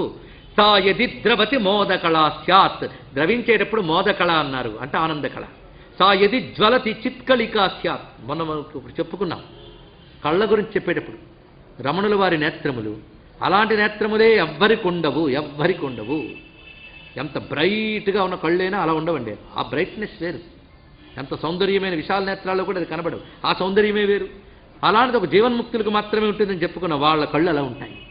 అందుకు అలాంటి వాళ్ళ కళ్ళ చూపు మన మీద పడితే చిచ్చక్తి ప్రసారం ఇంకేం కావాలండి. అందుకు సాయది జ్వలతి చిత్కళికాశాత్. ఇప్పుడు నేను చెప్తున్నదంతా ఏదో కొత్తగా ఇవాళ మాకు చూపించి భయపెట్టారండి. నిన్నైతే జాగ్రత్తగా అమ్మవారి నవ్వు, పాదాలు హాయిగా ఉన్నాయి. ఇవాళ మాకొచ్చి ఇవన్నీ చెప్పారంటే మీకు సౌందర్యలహరి అంటే గౌరవం ఉంటే ఇది నచ్చాలి. సౌందర్యలహరిలో ఇవన్నీ లేవా? సుఖయతి సుధాధార శిరయ అక్కడ ఉన్న చిరండి వాడి కళ్ళల్లోంచి ఆ చిచ్చక్తి ఎలా ఉంటుందో అక్కడ వర్ణించారు. అదే ఇక్కడ చూపిస్తున్నారు. సా పరా స్థిరపదా యది తిష్టత్ అక్షరా భవతి కాచన సత్తా అన్నాడు. అక్కడ చిత్తు, ఇక్కడ సత్తా, అక్కడ మోదం. ఈ విధంగా రూపములుతుంటున్నామని కుండలినికి సంబంధించిన విజ్ఞానం అంతా కూడా చెప్పడం జరిగింది. ఇప్పుడు మరొక స్తబకంలోకి వెళుతున్నాం. చాలామందికి రిలీఫు, చాలామందికి మరొక విషయం తెలుసుకుంటున్నామని ఆనందం. ఈ విషయంలోకి వెళ్ళేటప్పుడు ప్రారంభిస్తూ అంటున్నారు, అమ్మా నాకు బలం ఇవ్వమ్మా అని అంటున్నారు. ఇవి మొత్తం నిజానికి 8 వాక్యాలు. 8 వాక్యాలు కలిపి ఒకే శ్లోకం. సాధారణంగా చిన్నగా 2 వాక్యాలు 4 వాక్యాలు అయిపోతుంటాయి. అలాగే విడివిడిగా కనబడుతున్న 8 కలిపి ఒకటే అన్వయం. అన్నిటికి కలిపి ఏంటంటే అమ్మా నాకు తగిన బలమివ్వు. ఇది రోజు కాసేపు కూర్చొని స్పృహతో ఈ శ్లోకం చదువుకున్నా. స్పృహతో అని ఎందుకు అంటున్నామంటే మన ఆధ్యాత్మిక సాధనలు కొన్ని గంటలు చేస్తే అందులో స్పృహతో ఉన్నది కొన్ని నిమిషాలు. అవునా లేదు? తప్పులేదు, ఆ గంట చేయండి, ఆ పాపాలు పోగొడతాయి కనీసం. కానీ స్పృహ కొద్దిగా చేసినా స్పృహతో చేసే ప్రయత్నమైనా చేయాలి. అందుకే స్పృహ, కాన్షియస్నెస్ అది చాలా అవసరం. విష్ణు శాస్త్రంలో 1000 నామాలు గడగడ చదివినా 2 నామాలైనా భావనాత్మకంగా చేస్తే స్పృహతో చేయాలి.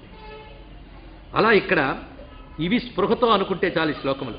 ఇయద్బహుళ గోళం జగల్లఘు దధాన పితామహముఖైరప్యఖండిత నిధాన అదుష్టచరితేభ్య శుభాన్యభిదధాన కులాని మలినానాం హతాని విదధాన దుకూలమరుణాం శుప్రభం పరిదధాన హరస్య రజతాద్రిక్షితీషితురధీన మునీంద్రకృతతంత్ర ప్రసిద్ధ బహుదాన ఉమా బలమలం నస్తనోత్వతులమాన. ఇదండి మొత్తం 8 పాదములు చదివాం. ఇప్పుడు ఈ చివరి వాక్యం చదువు. ఉమా దేవి ప్రణవం చెప్పి అలం బలం నహ తనోతు అతులమాన, నాకు తగినంత బలము ఇచ్చుగాక. ఆవిడ దగ్గర అతులం, సాటులేని బలం ఉంది. కానీ నాకు సాధనకి ఎంత బలం అవసరమో అంత ఇవ్వమ్మా. ఇది అడగాలండి. సాధనకి సిద్ధపడే ముందు సాధన చేయగలిగే బలం అమ్మివ్వాలి. ఇది ప్రతివారు అడగవలసింది. ఏది చేయాలన్నా తగిన బలం లేకపోతే ఎవరూ చేయలేరు. బలయుతులకు దుర్బలులకు బలం ఇవ్వడు. అందుకే బలాన్ని ఇమ్మని అమ్మని అడుగుతున్నారు. ఆవిడ బలం ఏంటో తెలిస్తే ఆవిడని అడగచ్చు. ఒక సంపన్నుడు డబ్బు ఇస్తాడని తెలిస్తే వెళ్ళి అడుగుతాం. అయితే వాడు సంపన్నుడిని ముందు తెలియాలి మనకి. అదే బలం అడుగుతున్నామంటే వాళ్ళ దగ్గర ఎంత బలం ఉందో తెలియాలి. అది అతుల బలమాన, కొలతకందని బలం ఉంది అమ్మవారి దగ్గర. ఎలా చెప్పగలవంటే ఆవిడ బలం చూడండి ఎలా ఉన్నదో. ఇయద్ బహుళ గోళం జగత్తు లఘుదధాన. లఘు అంటే తేలికగా అని అర్థం. అనేక బ్రహ్మాండ గోళములన్నిటినీ లఘు అతి తేలిగ్గా పట్టుకుని ఆడుతుందిట. మనం 2వ రోజు చెప్పుకున్న బంతులు ఎగరేస్తుంది అమ్మవారిని. అలా చాలా తేలిగ్గా ఆవిడ ఎగరేయడం, ఆ ఎగరేయడమే గ్రహాల కదలికలండి. ఇంకోటి కాదు. కదులుతున్నాయా లేవా? కదులుతున్నాయంటే ఆవిడ ఎగరేషన్. అయితే ఆ ఎగరేసిన స్పీడ్ ఏమిటో మనకు అర్థం కాదంతే.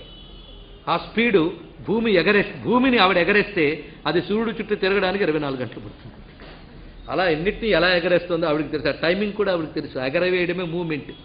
కనుకని సమస్త బ్రహ్మాండ గోళమల్ని ఎగరవేస్తుందండి. ఎంత బలవంతురాలండి. ఒక రాతి బిడ్డని ఎత్తలేని మనం బ్రహ్మాండ గోళాలను ఎగరవేస్తున్న తల్లి యొక్క బలాన్ని చూస్తే ఆశ్చర్యపోతాం. అది అలా భావించాలమ్మని, అలా భావించాలి. పితామహముఖైరప్యఖండిత విధాన, అంత పనిచేస్తుంది ఆవిడ. అమ్మ కాసేపు ఆ ఎగరణ ఆపేయమ్మా అని ఎవరు అనలేస్తామండి. ఆవిడ చేసే పని ఎవరు అడ్డుకోలేరు. ఒకటి ఉంది ఆవిడ దగ్గర గొప్పతనం. ఎందుకంటే ఆవిడకి ఆర్డర్లు పాస్ చేసేవాళ్ళు లేట. ఎందుకంటే మన నెత్తికి తాండవం ఆడేవాళ్ళు చాలామంది ఉన్నారు. బ్రహ్మాది దేవతలు ఉన్నారు. బ్రహ్మాదేవతలు చాలా గొప్పవాళ్ళు. దేవతలు కూడా బ్రహ్మగారు ఆర్డర్ పాటిస్తారు. ఈ బ్రహ్మగారు లాంటి వాళ్ళు కూడా అమ్మ ఎందుకు అలా చేస్తామని అడగలేస్తండి ఇక్కడ.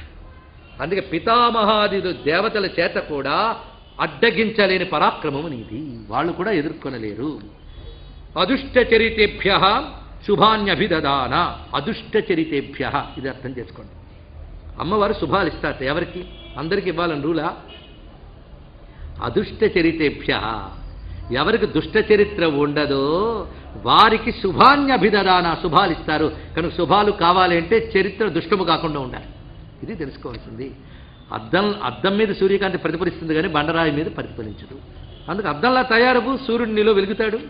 అందుకు అదుష్ట చరితేభ్య. ఈ మాట చాలా జాగ్రత్తగా చూస్తే దుష్ట దురాచారజమని ఇది చెప్పబడుతుంది. అంతేనా? ఇదే మాట చెప్తాడు. చింతిత ఫల పరిపోషణ చింతామణి రేవ కంచి నిలయామి చిరతర సుచరిత సులభ చిత్తం శిశిరయతు చిత్సుధాధార అంటాడు మూక కవి. ఆవిడెవరు అంటే చిరతర సుచరిత సులభ. ఆవిడ చాలా సులభంగా దొరుకుతుంది రెండు అమ్మవారు. చాలా సులభం, ఇదేదో బాగుంది కదా, సులభంగా దొరుకుతుంది. ఎవరికి? చిరతర సుచరిత సులభ, బహుకాలము సచ్చరిత్ర కలిగిన సాధకులకి సులభంగా దొరుకుతుంది. కాబట్టి సులభంగా దొరుకుతుంది, కానీ చాలా కాలం సచ్చరిత్రతో సాధన చేస్తేనే సులభంగా దొరుకుతుంది. అది సులభం కాదు, అది వచ్చింది బాధ. ఆవిడ సులభమే ఇలా ఉంటే. ఆ మాటే అదుష్ట చరితేభ్య శుభాన్య విదధాన కులాని మలినానాం హతాని విదధాన. అందుకు అదుష్ట చరితుల్ని శుభాలతో అనుగ్రహిస్తున్నది, మలిన సమూహాలని తెగటార్చుతున్నది అన్నారు ఇక్కడ. అది ఆవిడ స్వరూపం. అందుకే రోగానశేషాన్ అపహంసి తుష్ట రుష్టాతు కామాన్ సకలానభీష్ట. ఆవిడ సంతోషించిందా నీ రోగాలన్నీ పోగొడుతుందిట, ఆవిడ కోపం వచ్చిందా నీ కోరికలన్నీ కాల్చేస్తుందిట. అంటే అర్థం ఏంటి? నీకు ఏ విపరీతం అనుకుంటున్నావు అని తీసేస్తుంది అక్కడ. అది ఇక్కడ చూపిస్తున్నారు. అందుకే ఆవిడ కోపం రానివ్వకుండా చూసుకోవాలి. కులాని మలినానాం హతాని విదధాన. ఆవిడ కోపం రాకుండా ఎప్పుడు ఉంటుంది? నీలో దుష్ట చరిత్ర లేకపోతే ఆవిడ ప్రసన్నంగా ఉంటుంది. అది చెప్పారు. అలాంటి ఈ చెప్పిన తత్వము దుకూల మరుణం శుప్రభం పరిదధాన. ఎర్రచీర కట్టు కూర్చుంది ఆ తల్లి. ఎక్కడ కూర్చుంది? హరస్య రజతాద్రిక్షితీషితురధీన. కైలాస పర్వతానికి ప్రభు అయినటువంటి వాడితో పాటు కూర్చున్నది. ఆ కైలాసానికి ఆవిడ నాయకురాలై ఉన్నది, శివునికి అధీనురాలై ఉన్నటువంటి ఆ తల్లి మునీంద్ర కృతతంత్ర ప్రసిద్ధ బహుదాన. మునులందరి చేత ఆరాధింపబడే తల్లి నాకు బలమిచ్చుగాక. ఇది వివరించి, అమ్మా నువ్వు ఈ అనుగ్రహించే విధానం శృతాప్రవణ చిత్తం స్మృతానరమ పాపం ధృతాహృది విధత్సే గతస్వ పరభావం. ఇది తెలుసుకోండి. స్తుత ప్రవణ చిత్తం, స్మృతా నరం అపాపం, ధృత హృది విధత్సే గతస్వ పరభావం. ఇది చెప్పారు. అమ్మా శృత, స్తుత అనొచ్చు, శృత తీసుకుంది. శృత అంటే విన్నవారికి ఏం చేస్తావు, స్మరించే వారికి ఏం చేస్తావు, యోగులకి ఏం చేస్తావు. అమ్మ ఎవరిని ఎలా అనుగ్రహిస్తుందని చెప్తున్నారు. మనం ఈ లిస్టులో ఎక్కడున్నామో చూసుకుందాం. వినేవారి లిస్టులో ఉన్నామా, స్మరించేవారి లిస్టులో ఉన్నామా, యోగుల లిస్టులో ఉన్నామా? మూడింట్లో ఎక్కడో దేవుడు ఉంటాం కదా. వినేవారు అంటే ఇక్కడ కూర్చున్నవారు అందరూ అని నేను అనుకోను. నాకు ఆ భ్రాంతులు ఒకప్పుడు ఉండేవి, ఇప్పుడు పోయే. సరిగ్గా ఏకాగ్రంగా వినేవారు మాత్రమే అని చెప్పుకోవాలి ఇక్కడ. కనుక శృత, అలా వినేవారికి అమ్మ ఏం చేస్తుంది? ప్రవణ చిత్తం. ప్రవణ చిత్తము అంటే ఆసక్తికరమైన చిత్తముగా మారుస్తుందిట. ఎవరైతే శ్రవణం చేస్తారో అమ్మ గురించి, వారికి లభించే ఫలితం ఏంటో తెలుసా? అమ్మ మీద ప్రేమ పెరుగుతుంది. అదే అనమాట శ్రవణానికి ఫలము, భగవంతుడిపై ప్రీతి కలగడం. అందుకే శ్రవణం చేయి చేయి చేయి. ప్రీతి కలిగితే కదా పొందాలని ప్రయత్నిస్తాం. సృష్టిలో ఏ వస్తువునైనా ఎప్పుడు నువ్వు పొందే ప్రయత్నం చేస్తావు? దాని మీద ఇష్టం ఏర్పడితే పొందే ప్రయత్నం చేస్తావు. ఇష్టం ఏర్పడాలంటే ముందు తెలియాలి కదా. తెలిస్తే కదా ఇష్టమో నష్టమో తెలియాలి. తెలియాలి అంటే వినాలి కదా, వింటేనే కదా తెలుస్తుంది. అందుకే శృత ప్రవణ చిత్తం, శ్రవణం చేసేవారికి ఆసక్తికరమైన చిత్తబుద్ధినిస్తావు. అప్పుడు స్టెప్ బై స్టెప్ స్మృత, స్మరిస్తాం. అంటే ఇక్కడ విన్నది ఇక్కడే వదిలేయకుండా ఇంటికెళ్ళి తలంచుకుంటాం. మరచుతో చెప్పారంటే చెప్పారా అనే వాళ్ళకి ఏం లాభం? స్మృత, ఇంటికెళ్ళి స్మరణ చేశారనుకోండి, అప్పుడేమవుతుందంటే నరం అపాపం.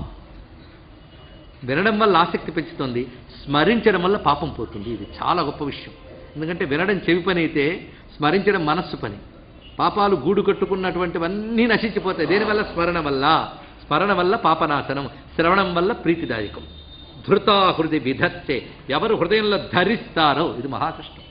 ధారణ ధ్యాన సమాధులు ధరిస్తారో, ధరించగలమా అమ్మని? అమ్మని ఎవరైతే హృదయంలో ధరిస్తారో వారికి గత స్వపరభావం, స్వపరభావం పోతుంది. నేను అది అనే ద్వైతీభావం, ద్వైతం పోతుంది వాడికి. అందుకే మీరు నేను మతిభ్రమణంబున భిన్నులై ప్రవర్తిల్లక సర్వమున్నతని దివ్య కళామయ మంచు. అది రావాలి అంటే స్టెప్ బై స్టెప్ శృత, స్మృత, ధృత. మూడిక శృతి, స్మృతి, ధృతి. అంత చిన్న చిన్న మాటలు కదా, రిథమిక్గా ఉంటూ గుర్తుండిపోతాయి. కనుక శృతి ముందు వినండి, తర్వాత స్మరణ, తర్వాత ధృతి నిలబడుతుంది. ధృతి అంటే నిలబెట్టుట, పెద్ద కష్టమైన పదేం కాదు. ధృతి అంటే ఏమిటో డెఫినేషన్స్ పరిగ్గి ఇవ్వాలి కదా, అది ఇచ్చేసారు చూడండి. దాని మునుపు శ్లోకంలో చెప్తున్నారు, నిరస్త విషయాం యద్దధాతి మతికీలాం సమస్త జగదీశే ధృతి స్తవమతేయం. విషయముల నుంచి మరల్చి నీయందే నిలబెట్టుట దాన్ని ధృతి అంటారు. బుద్ధిని విషయముల నుంచి మరల్చి అమ్మ పాదముల మీదే పెడితే దాన్ని ధృతి అంటారు. అది ఇక్కడ చెప్తున్నారు. నిరస్త విషయాం యద్దధాతి మతికీలాం సమస్త జగదీశే ధృతిస్తవ మతేయం. శృతా ప్రవణ చిత్తం స్మృతా నరమ పాపం ధృతా హృది విధత్సే గతస్వ పరభావం. అది అంతేకాదు, స్తుతి ఉంది కదా, ఇదేం తెస్తుంది? స్తోత్రం. అది చెప్పాడు దాని పదం. స్తుతా భవసి శస్వస్మృతా చ భజనే త్వం, ధృతా భవసి యోగే తథా భవసి బోధే. అమ్మా, స్తుతి స్మృతి, శృతి స్తుతి స్మృతి వచ్చింది, స్తోత్రం ఇది చాలా గొప్పదండి. అది శృతికి స్మృతికి అనుసంధానం చేస్తుంది, శ్రవణానికి స్మరణానికి అనుసంధానం చేసిన స్తోత్రం, అది చాలా గొప్పది. అలా శాశ్వతంగా స్తోత్రం చేసిన వాళ్ళల్లో నువ్వు ధ్యాన రూపంలో ఉంటావు. అక్కడ క్రమంగా ధృతి వస్తుంది, అది యోగం. అటు తర్వాత తథా భవసి బోధే. తథా అంటే వ్యాపకత్వం. అమ్మ అంతటా వ్యాపించి ఉన్నారనేది ఉపన్యాసం వింటున్నప్పుడు తెలుస్తుంది, కానీ అనుభవానికి రాదు. అది రావాలంటే శృత, స్తుత, స్మృత, ధృత అని 4 దశలు దాటాలి. ముందు శృత విన్నదాన్ని వాక్కుతో స్తుతి చేయి, తర్వాత స్మృతి చేసుకో, స్మరణలోకి తెచ్చుకో. ఇవన్నీ నేను శుద్ధి చేస్తాయి. క్రమంగా ధృత నిలుపుకునే ప్రయత్నం చేయు. ఇది ఇక్కడ ఈ భాషలో చెప్తే ఉపనిషత్తు శ్రవణ మనన నిధిధ్యాసం అని, అంతే మరేం లేదు. అప్పుడేం జరుగుతుంది? ధృతాత అయిపోయిందా? అమ్మ నీ మనస్సులో నిలబడితే తర్వాత స్థితి ఏమిటి? తథా భవసి బోధే. తర్వాత ఉంది బోధ. బోధ అంటే జ్ఞానం. అక్కడికి ఆ దశకును వెళ్ళిపోయాక తథ అంటే వ్యాపకత్వము, అంతటా వ్యాపించున్నది అమ్మయే అనే ఎరుక అప్పుడు లభిస్తున్నది. అందుకే ఇక్కడ స్తుత, స్మృత, ధృత, తథ అన్నాడు. తథ అంటే వ్యాపకత్వము. అయితే ఇంకోటి ఏం చేస్తే ఏమిస్తుందో చెప్తున్నాడు. దీన్ని బట్టి ఎవరు నిరుత్సాహపడక్కర్లేదు. ఎందుకంటే సర్వవ్యాపకత్వము అనగానే వచ్చే స్థితి ఏమిటో నాకు తెలుసు. అది నిజంగా అబ్స్ట్రాక్ట్ అండి. అహమ్మూలాన్వేషణ అంత తేలిక ఇక్కడే చెప్తాడు, మహా కష్టమని. హఠాత్తుగా చెప్పడం కాదు, కానీ అది అసలుదని చెప్పుకుంటే చాలా మంచిది. స్తుతాదిశసి కామం, స్మృతాహరసి పాపం, ధృతాత్యధిక శక్త్యై తథా భవసి ముక్త్యై. ఇప్పుడు చెప్పినవన్నీ మీరు సమీకరించుకోండి.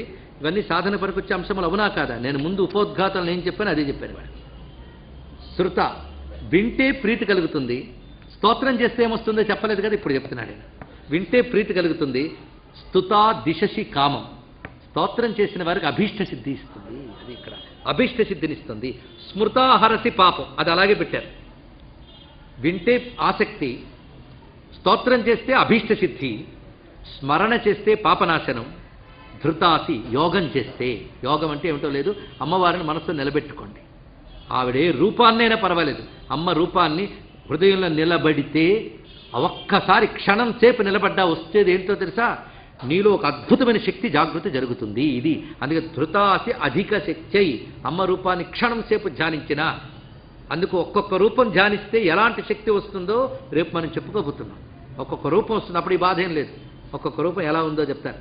ఆ రూప ధ్యానం వల్ల మనలో ఒక శక్తి జాగృతి అవుతుంది.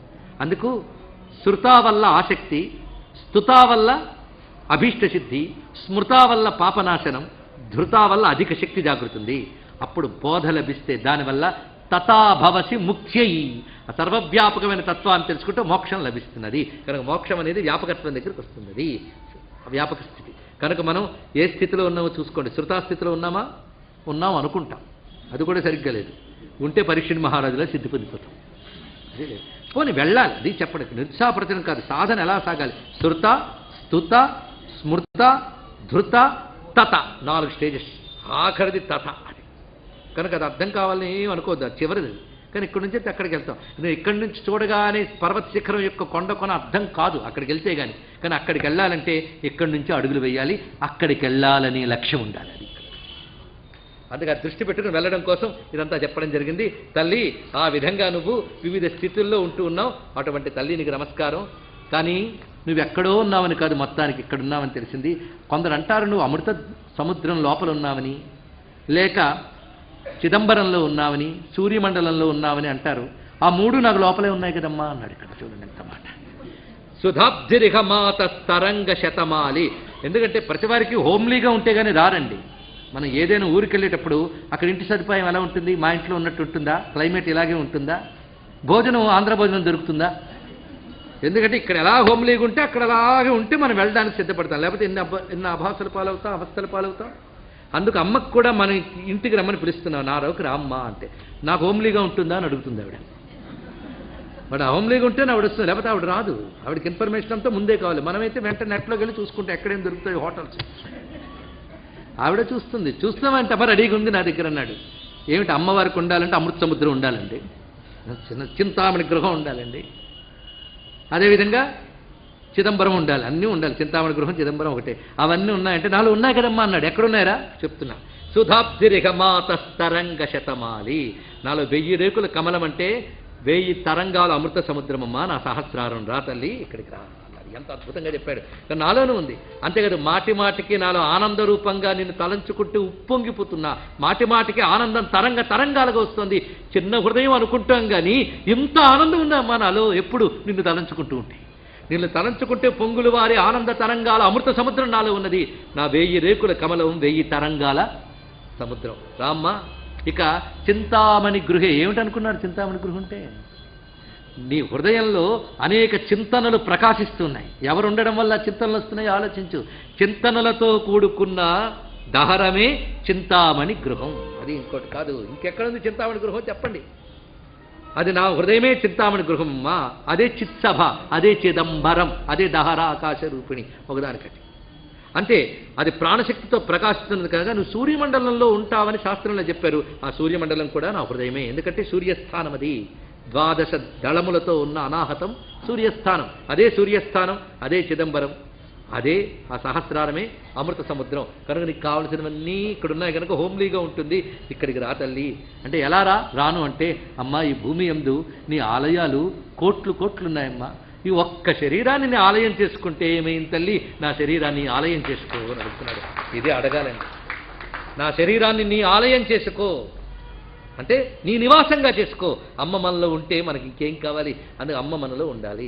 అమ్మ ఉండే లక్షణములన్నీ ఇందులో ఉన్నాయి. అసలు నిజంగా అమ్మ ఉన్నది. అమ్మ ఉన్నదని తెలుసుకోవడమే అమ్మని రమ్మని ఆహ్వానించడం.